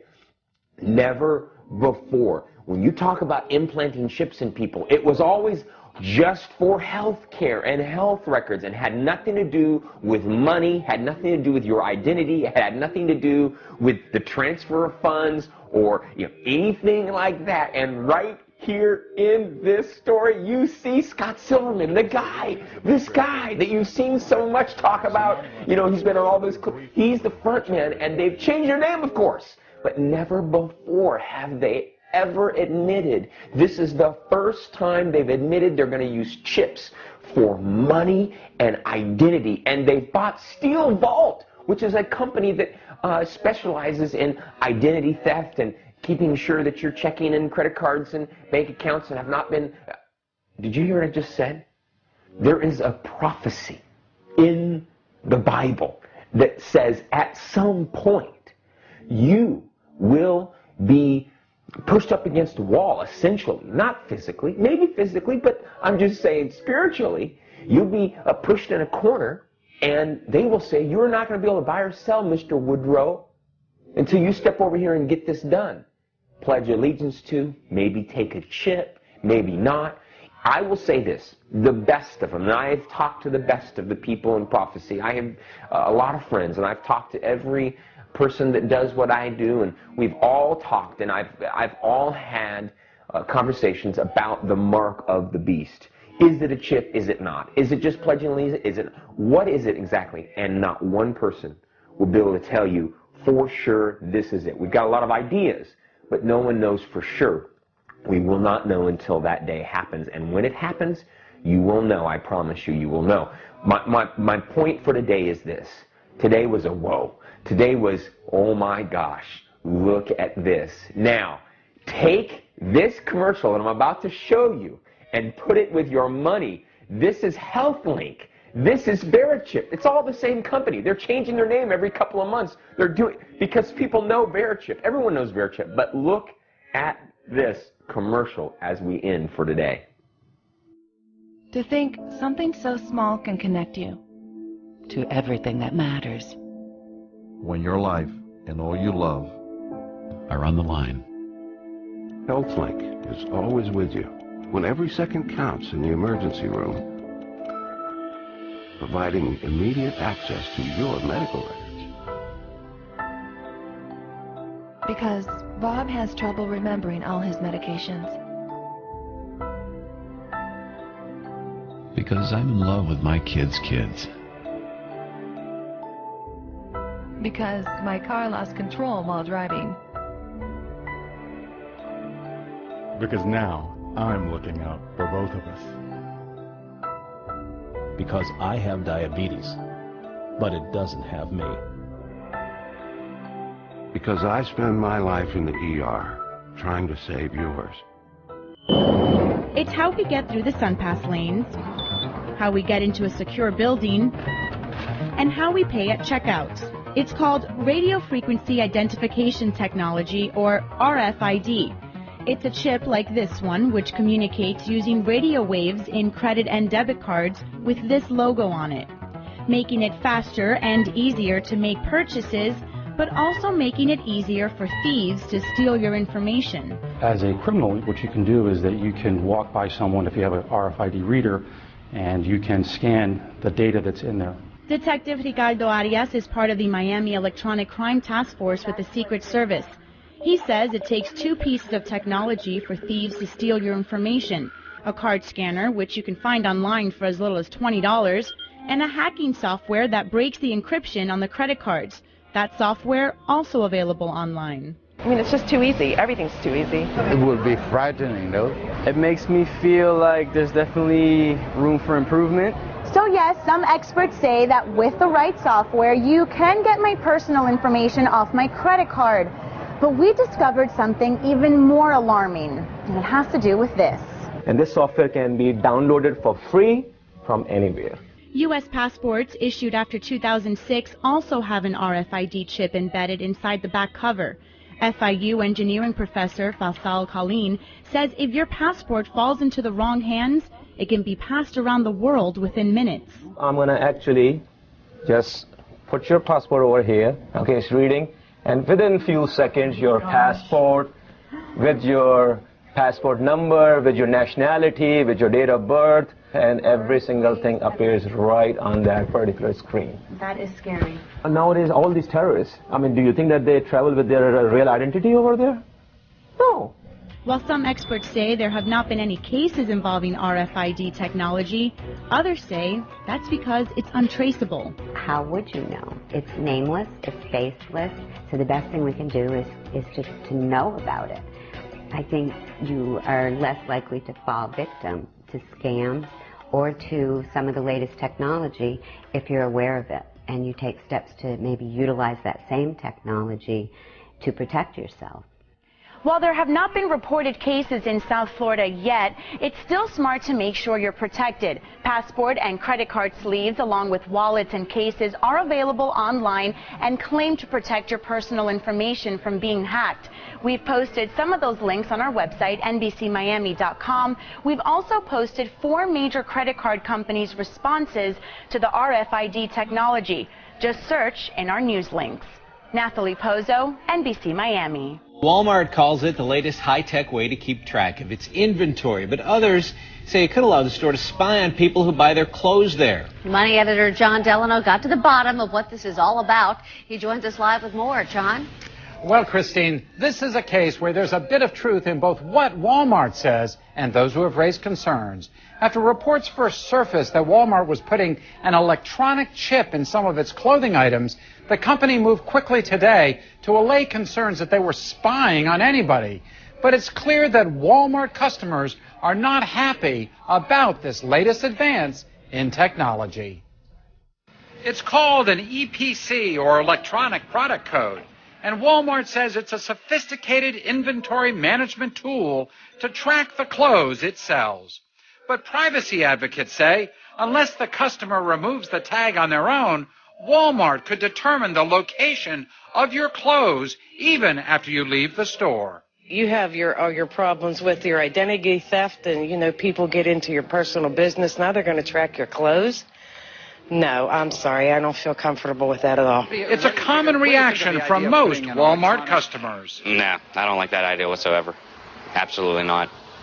That's pretty much Big Brother. That is just invading people's privacy. Walmart wouldn't let us in their store to shoot some pictures, so I went in and bought some of the products that are likely to have the EPC, or so-called smart tag. Products like jeans, or how about some underwear, or even a lady's camisole. Walmart says the EPC will help stores know when items are running low on their shelves, and customers can always remove the tag later on. But it's a removable tag. Does that make it better? No, no. It's just easier if you can come and buy whatever you need and leave, not have to worry about taking a tag off. Ben Peters buys jeans at Walmart, and he says he has no problem with the smart tag up to a point. I don't know if they want to track me. As long as they're not transmitting something into my body, I don't really care. Well, do you think they should know where your underwear is? Probably not my underwear. Again, Walmart insists that it doesn't really care where its products go after it leaves the store. A spokesman told me clothing with the chip will be clearly labeled so customers can remove it, and they've asked their suppliers not to embed the chip in the clothing.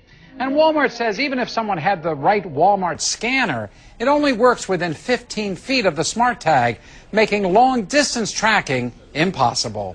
Live in the newsroom, I'm John Delano.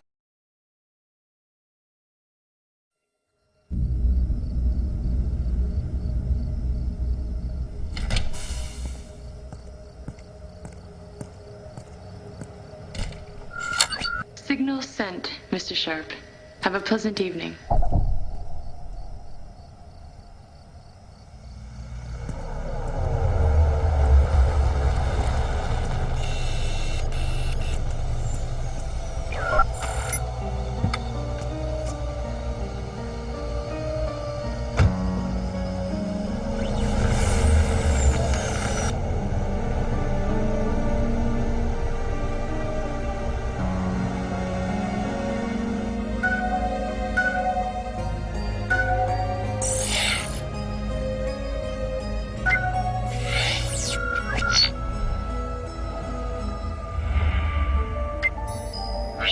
Good evening, Mr. Sharp. What is your desired destination? Server, take me home. I took the liberty of checking the grocery items in your home. Yeah? You're running out of milk and bananas. And your vehicle needs fuel.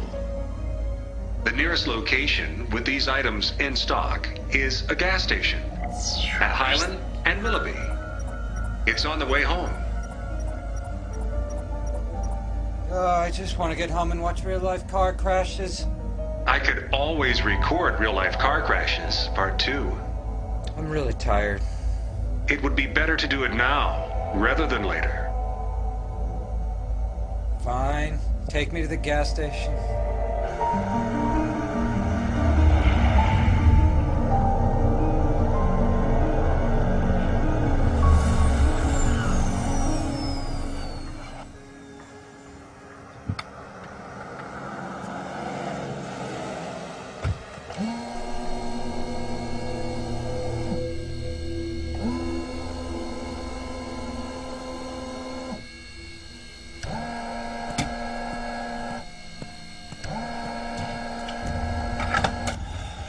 Take the coins and the paper and the bills.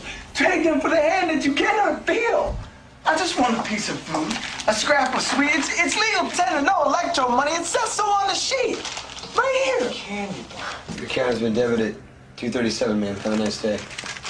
Ready to come out of your see-through cube, hiding behind your little plasma tube. Information, conglomeration, infiltration, humiliation. Cashless society holds the key.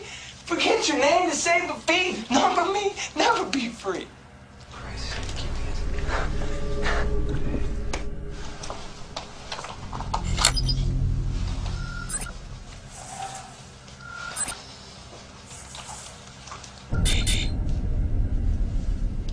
Sorry, sir. You can't purchase that item. Wouldn't be the smart decision. What are you talking about? Doesn't fit your physician's dietary restrictions. I think it'd be better if you purchased something else. Yeah, I know, but it's like I said, buy, store, control no more. Fuck your doctor, man. Live life. Hey, that's just the man trying to bring you down, brother. All right, I see, you see, he see, me see. And you Suitable substitute would be the Smart Bar. It has all the daily vitamin requirements for a man of your age. It tastes great. Well, I just wanted to... Smart Bar, sir.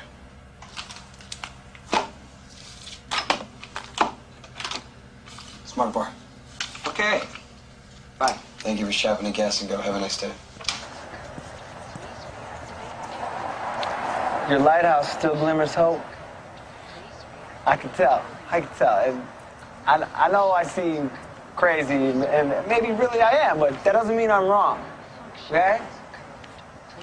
Thank you. Here, take No, thank you. Hey, this is legal tender, man. It says so right here. Right here. They can't watch it, track it, follow it. Nor watch you, track you, follow you. Well, I know. Let's give them a card, right? Yeah, well, how else is it supposed to work? How are they going to keep track of all the information? You got nothing to lose but your government shoes. That's easy for you to say. Well, not everything good is easy. I have a lot to lose. I have a home, I have a job, I got this car. A car, a bike, it's just another thing in my life, right? You're letting them make the choice in exchange for losing your voice, man. Some shiny beads and a piece of string. Yeah, so they know what I buy. They give me 10% off every transaction. Okay. Yeah, but how much would you pay, right, to get out of jail? All right, like, comfort or hardship, slavery or freedom, and my actions are who I am. Hey, think about it, okay? You don't know where you are, right? Come here. Sure, Big Brother put a GPS in my car, right? What's next to pass? A bug up your ass, right? I, for one, have no desire for the government to know what I'm doing, where I'm going, or what I'm eating. It's just a card. Doesn't run my life. I'm a man, captain of my own ship. Right. This is money. This is real, okay? This is plastic, try and deal, okay? Look, hey, take control or someone else will, all right? Think about it. Paper, plastic. Just how drastic? How drastic? Till the change fantastic, all right? Hey, what you got there, brother? Maybe more than you think. Maybe less than you know, all right?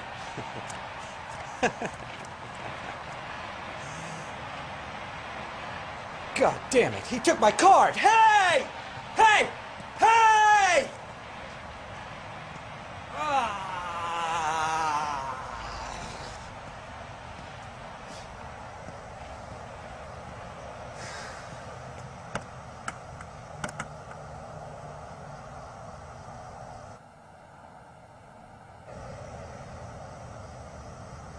Server, open the door.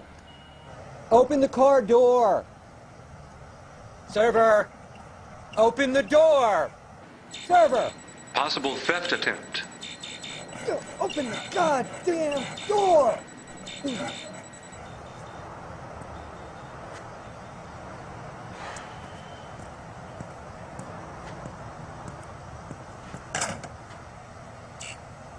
Welcome to Smart Service. Please insert your smart card. Hello. Yeah, I need to report a robbery. Welcome to Smart Service. Please insert your smart card. That's what I'm trying to tell you. I don't have my card anymore. It was stolen. That was an invalid entry. Please insert your smart card. I did not receive your response in the allotted time. Please insert your smart card. That's what I'm trying to explain to you. I don't have my card. Thank you for using Smart Service. Have a nice night.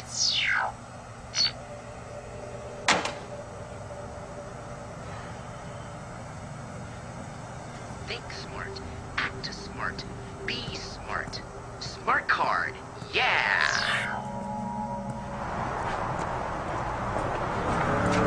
Hey! Hello! Hey, can I get a little help out here? Hey, my smart card was stolen. Hey! Hello! Your mindless back home, would you look at me? Stop!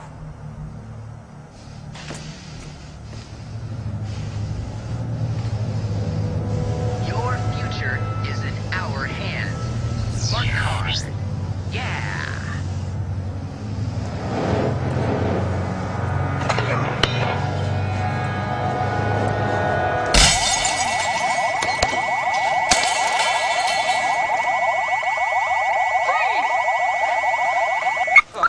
Thank God. Step away from the vehicle. It's okay. It's not what it looks like. Where's your smart card? I don't have it. It was stolen. What were you doing to that car? Ow! So we got ourselves one of those radical cash cows. Ow! Listen, you idiots. It's really very simple. If you just... Shut up.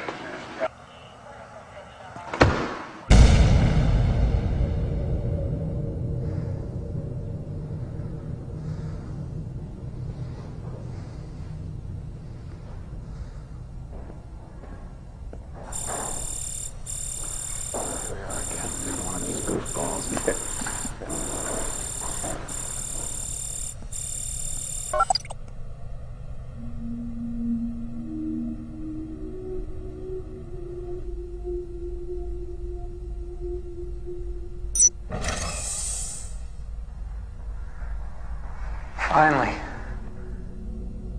Sorry to keep you waiting, Mr. Sharp, but without your smart card, of course, it took a little while to confirm your identity. I'm sure you understand. I understand that I wouldn't have been in this mess if it wasn't for the smart card. We at the Smart Corporation make your life as convenient as possible. You're not a cop? Technically, I am a special service agent from the Smart Corporation. We work hand in hand with the police to protect and serve the public's needs. For Christ's sake. Had we actually apprehended some sort of vagrant, I'm sure you, of all people, would appreciate the scrutiny to which he, or you, would be subjected. What the hell is that supposed to mean? I didn't even do anything! Well, actually, Mr. Sharp, you did.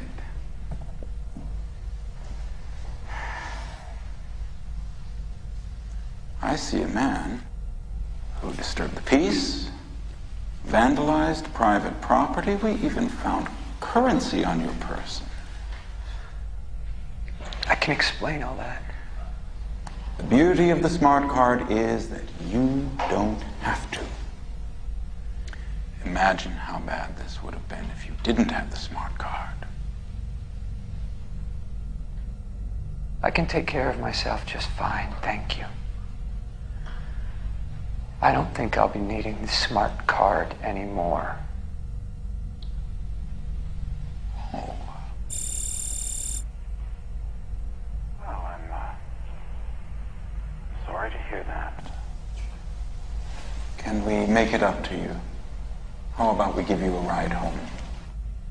Yes, thank you. That's the least that you can do. Okay. You just give these officers your address, and they'll see to it that you get home safe and sound.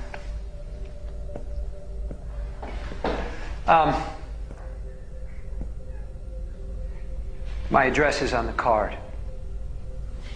How do you usually get home? I say home. The card takes me there. I don't usually think about it.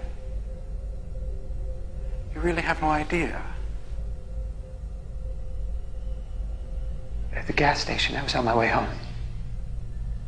Well, that's all right. We'll call your wife. What's her number? I don't know. I say speed dial 1. Your office number? I don't usually call myself at work. No, of course you don't. You're a busy man with a lot on your plate. That's why the Smart Corporation is in business, to take care of those details so that intelligent, busy persons such as yourself don't have to. Right.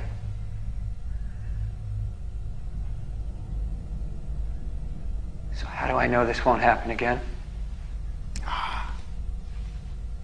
To ensure that this won't happen again, the Smart Corporation has created a new system. It will eliminate the possibility of losing your card. I urge you to give it some serious thought.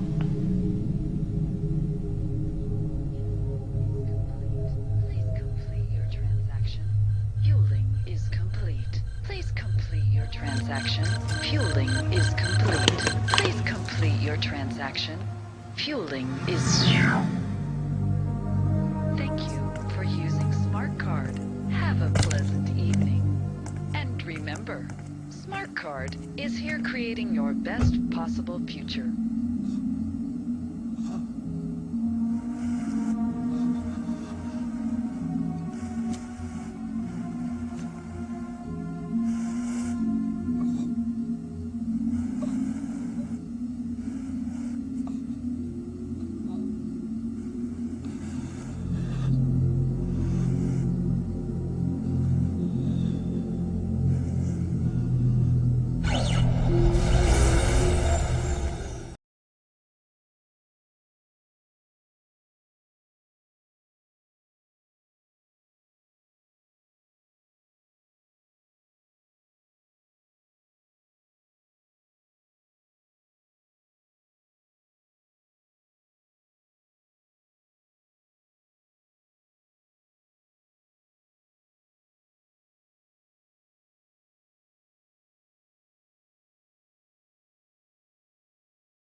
applications have you seen where the combination of smart cards and biometrics are catching on?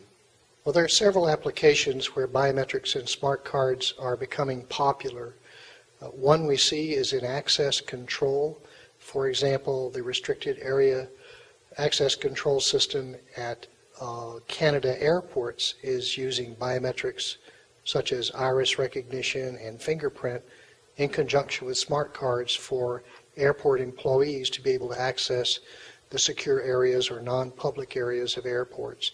Another example is in border crossing points, checkpoints, or immigration entry points into countries for using a frequent traveler card like a citizen ID in conjunction with biometrics to verify identity in what is called an e-gate system, such as in Hong Kong and Singapore, where citizens that are re-entering the country from outside simply insert their card or read their card in a contactless reader, present their biometric sample, and if that matches to what is stored in the card, then they're able to gain access without having to be interviewed by an immigration official. How do smart cards and biometrics technology complement one another when used together? Biometrics in combinations with smart card is very cool because the smart card provides a portable data file that is cryptographically secure in terms of the information that's stored in the memory of the card. And that can include personally identifiable information that you want to protect from a privacy as well as a security perspective. And that includes the biometric data that could also reside on there. What the card can do is validate that it is a legitimate card, that it has been issued by an appropriate authority, that the data information on the card hasn't been altered or modified, all of that through cryptographic processes in a very secure manner. What the biometric data on the card can do is verify that the person presenting the card for access or for a privilege is in fact the same person that the card was issued to, so they're extremely complementary in that regard. What is the difference between biometrics match-on system versus match-on card? In biometric technology, whether it be fingerprint, iris, or vein recognition, whatever the technology, the actual comparison of two samples to determine if a person has a high enough similarity score to be declared a match, that matching function can take place either on a computer system or host computer or in a control panel or a reader device, but it can, and that's called match on system. It can also take place inside the smart card itself because a smart card is a microcontroller computer in and of itself. So the biometric data that resides in the smart card can actually be matched against a live presented sample inside the card. That provides a higher level of assurance because the card can accept that match function because it's known to the card and can then open other card functions and release information of a privacy sensitive nature. So it provides another level of assurance.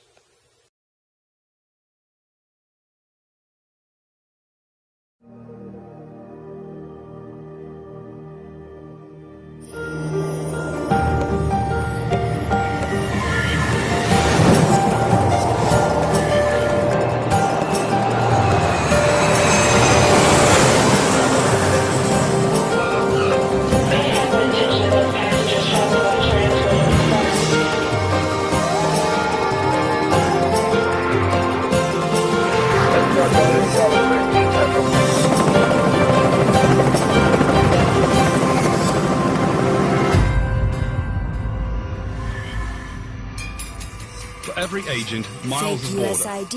Report warrants of U.S. border Air traffic boost brings visas making a sieve of U.S. border. Commerce by Fake IDs possibly sold to thousands. Biometrics U.S. expects 40% rise in visa biometric identification. border traffic to triple by 2030. Officials race safety meet need. Air traffic security.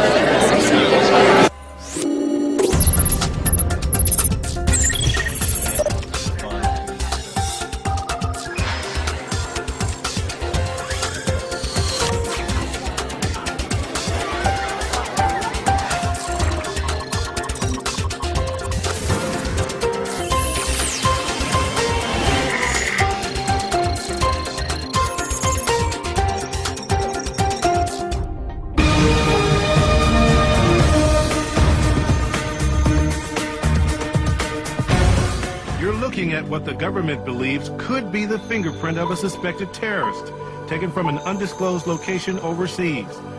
24 hours a day, government computers... It's a laptop. They may have used some other device. We may pick up fingerprints from a bomb freight. So far, more than 1,300 criminals and illegal immigrants have been caught using bogus identities.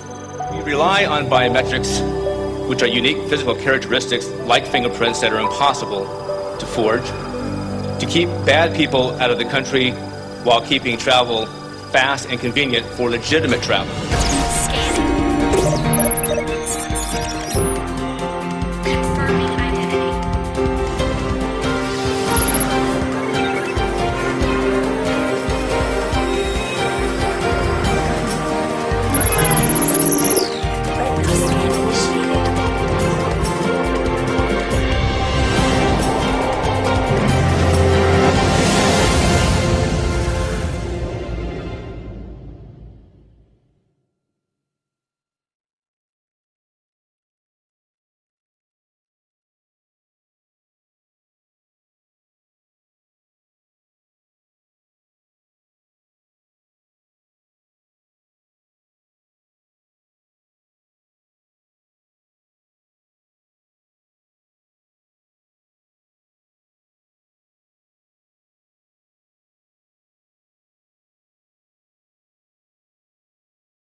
Finally from us this evening, technology on the cutting edge. We were interested today to hear that more than 100 law enforcement officials in Mexico are having microchips implanted in their arms. The chips allow a person to be scanned, sort of like a cereal box at the supermarket checkout.